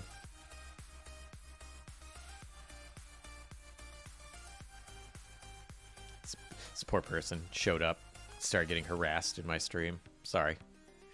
I mean, if anything, you need a Dinosaur Cake Pan for branding purposes. That's, that's a good point. That's a good point. Also, I'm going to see if I can find the Dinosaur Cake Pan.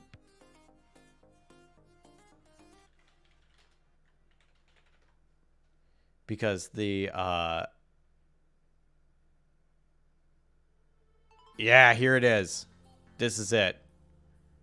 I want it to not have the... Yeah, this was the pan. This is the pan I had when I was a kid. This dinosaur? This dinosaur does not skip leg day. Look at those gams. Also, like, incredibly human. Like, that's a straight up human leg on this Dinosaur Cake Pan.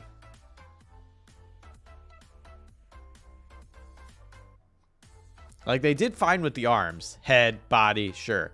But this leg, that's all man. Lines of Veils checklist. You're discussing that. Really good. Group character build, group backstory. Oh man, dang! You're hitting our talking points, because we were going over Consenting Gaming by Monty Cook Games, and then the TTRPG safety tool set, and then also the thing that I wrote, which is the interactive backstory session, which is to get everybody's characters connected and like players more comfy with each other. So wow, you're hitting our playlist right here. I love it. Unusually Steel Fate system for this. Oh wait, and Group X-ray character build. Okay. Oh, and Steel Fate system for this. Also, sorry, slow typist. No, you're fine. Fate, like Evil Hat Games. Fate.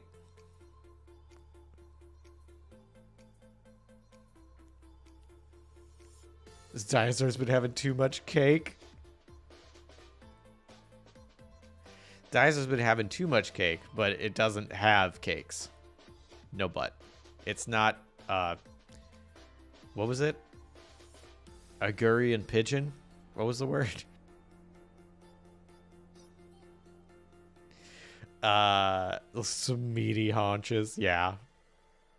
The definition, too, like the fact that you get this muscle here and this calf muscle, like that means these legs. This leg's got some muscle.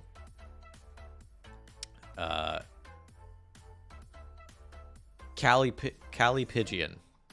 Yeah. No Calipigian here. No butt, just tail. Fake Core is a great system for connective X-rays. Yeah, I do like it. I'm trying to remember. It's been a while since I've used that one. I'm trying to remember if it's does that one have the list? I don't remember how that one works. It is good though. I'm trying to remember that one was more open or more rigid, because I feel like Powered by the Apocalypse is too rigid, like Monster of the Week. It's like you have to be this connection. It's like I don't want to be that connection. But I think Fate is like a list of suggestions, and it's like, or write your own because it's a freaking RPG. Be creative, if I remember correctly. On an unrelated note, says Larson, since we seem to be winding down, that's true. I have about 8 minutes left. Want to see a picture of my players, Drew, based on a recent campaign events? Yes, I do. Please share. Yeah. What do you think as a GM in regards to taking away control from players? For example, in my group, one player got mad, not because she disagreed with what was happening, but because her character was narrated to be wandering around and not in control of her own actions. She said that had feel to it. Okay, even though it's not sexual. Right, so I would... So... That specifically is talking about agency.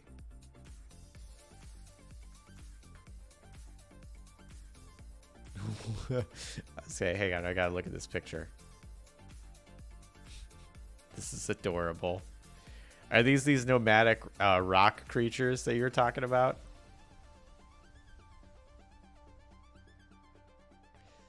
This is great. I'm a fan of this.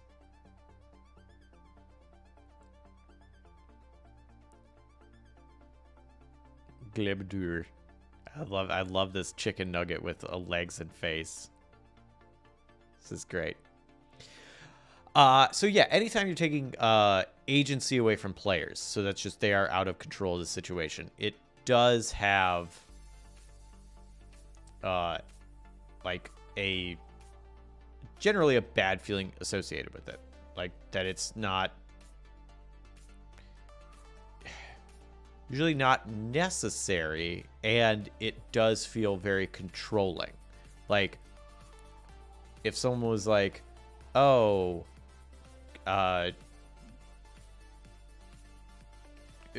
Grinderbin got you were wandering and you saw a sign for Fight Club tryouts, and you went there and you were in line to get into Fight Club, and this happened. It's like, well, hold on, I don't feel like that's really something my character would do. Like, that's removing agency from the player. I would say do that as... I generally never like doing that. I want players to be responsible for their character. So I would lean towards, yeah, don't do it. Like if it's a matter of, you're sleepwalking or, something that is out of their control, sure. that could be more understandable. But yeah, to be like, oh, you were wandering and this happened. It's like, well, if they weren't the ones who said they were wandering, then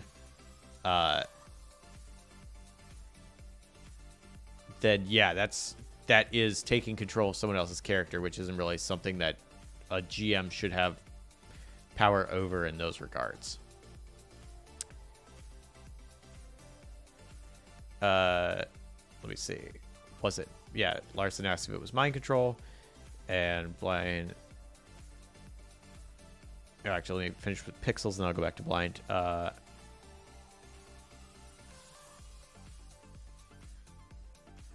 So it was a massive wound to the head. So, like, was she concussed? Like, she's basically, like, huge wound and was, like, basically out of it and just stumbling forward.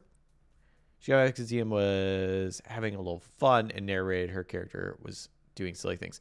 Yeah, see, I think that's another, like, you're building it in levels. Like, you've taken agency away from the player is like, okay, here's one level. Like, all right, it's not great. You've said they've gone to wandering. Like, now you're doing a specific action that they may or may not agree with. Like, okay, like that's another level of like them being disconnected from their agency. And then having them doing silly things, especially if that's stuff like, oh, I don't want my character to do that. Like, I don't think that's something that they would do. Like, that's in conflict, and that's something that should be in the player's hands, not the GM's in this scenario. I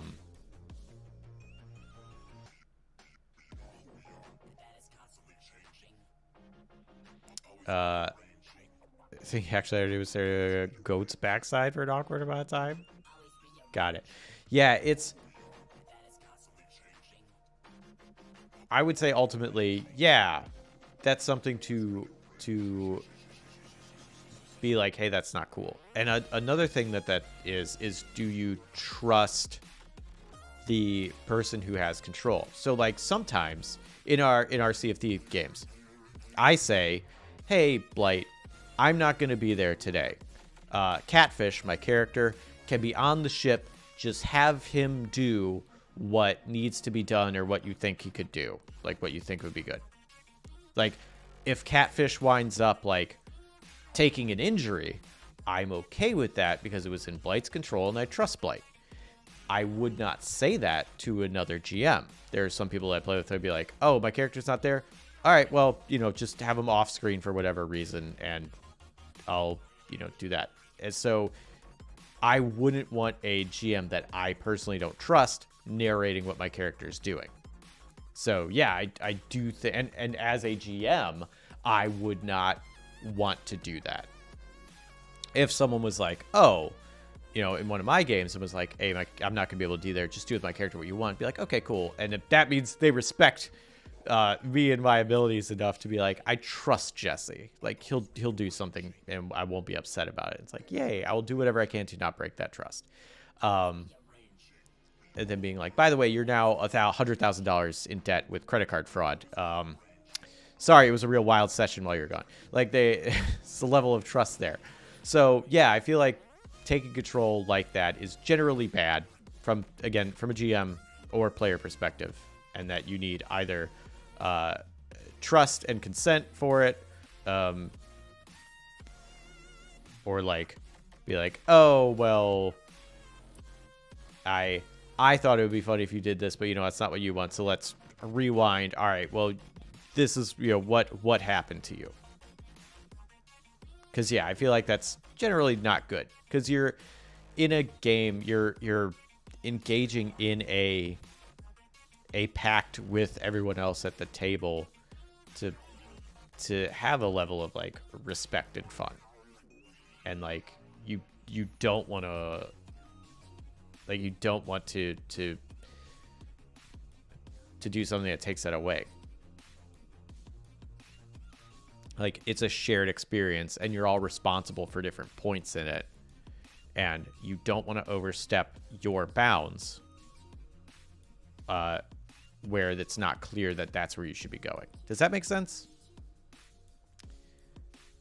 Rappy says, I mean, what's the point of having the party character...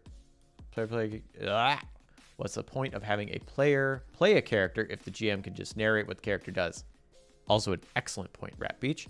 I say let the player decide what happens to their character and react to having a head trauma. I agree. Hard agree on that one, Rat Beach. Lars says, I've had good results with using mind control against my players, although in that case it's explicitly done by hostile or less than benevolent party. Cases it makes players sit up and really take a threat seriously. Yeah. Like if you're getting into like mind control or something like that, then that's like a threat, not a oh, you wandered around and stared at a goat. I was really expecting the captain to get killed. There's very specific scenarios where I think it's okay for the GM to assume control over such okay what a character is doing. Yeah.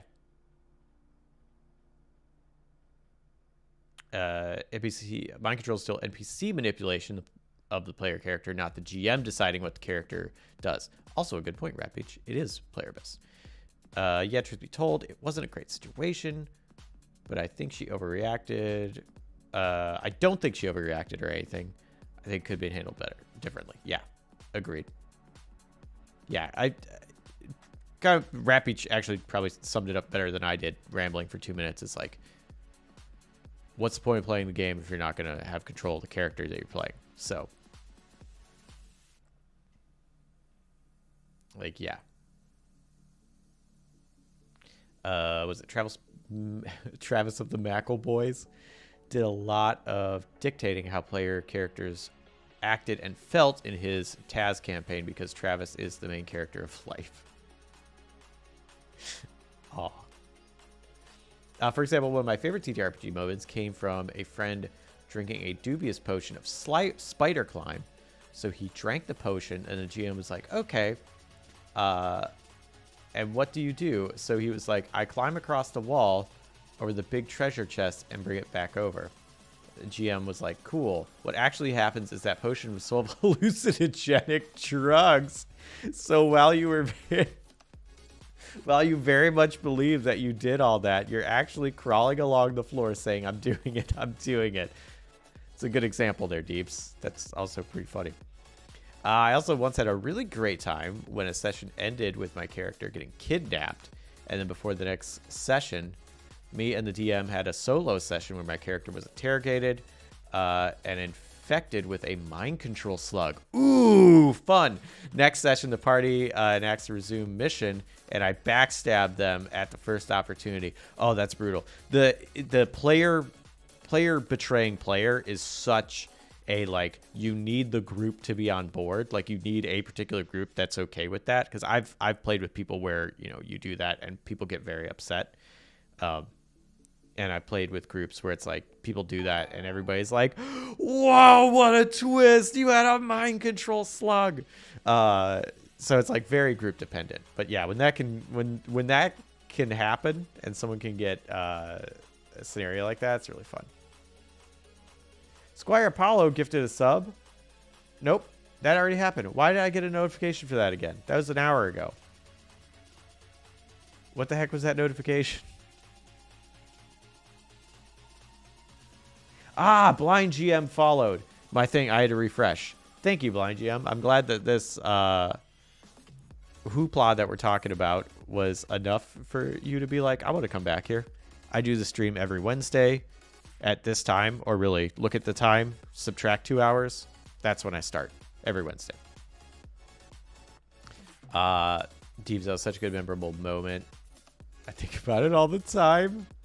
That's really funny. Party frees my character and immediately starts bickering. Guys, party keeps bickering. Guys, I think Larson's character wants to say something. Party, what's up? Me. I cast Tidal Wave. Party.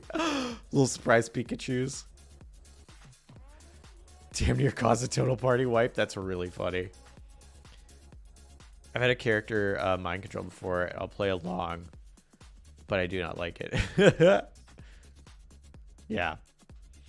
All right, it's 2 o'clock, so I gotta stop. This is a good time. Thank you, everybody. Consenting Gaming, Monty Cook Games, TTRPG Safety Toolkit. It's by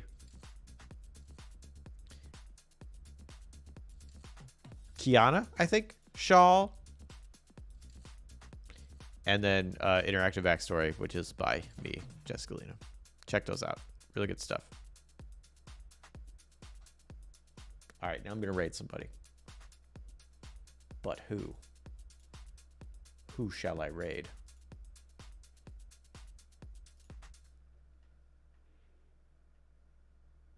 Have a good one. You too, Pip. Take care, Tyrell. Thank you.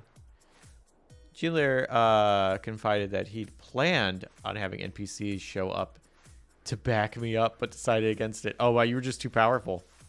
You're welcome. Thank you, Squire. Thank you, Deebs. Thank you, Rat Beach. Let's see. Pastel is playing Doom Eternal. That's music. We're just going to go Pastel. We're going to see if raiding works, too. This freaking raid thing has not been working. I'm going to hit raid channel. All right. And I'm going to hit Pastel. I'm going to hit start raid. Okay. Oh, no. Don't play stuff yet. I haven't raided. All right. It's actually saying, it's actually giving me the ready to raid. So is it actually showing up for people now? I'm very curious.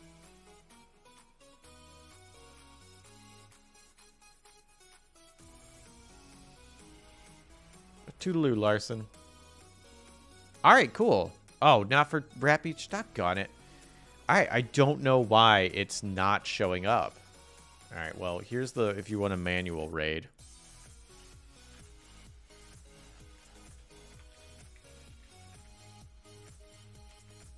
I have no idea why it's not doing it properly. Yeah, it's been very weird. At least it's showing 7 viewers are ready to raid. Versus before where it wouldn't even tell me that it was working. And then it would just randomly raid at some point. And I'd be like, oh, well, okay. Thanks, Twitch. Oh, wow. Can see it redeems? Dang.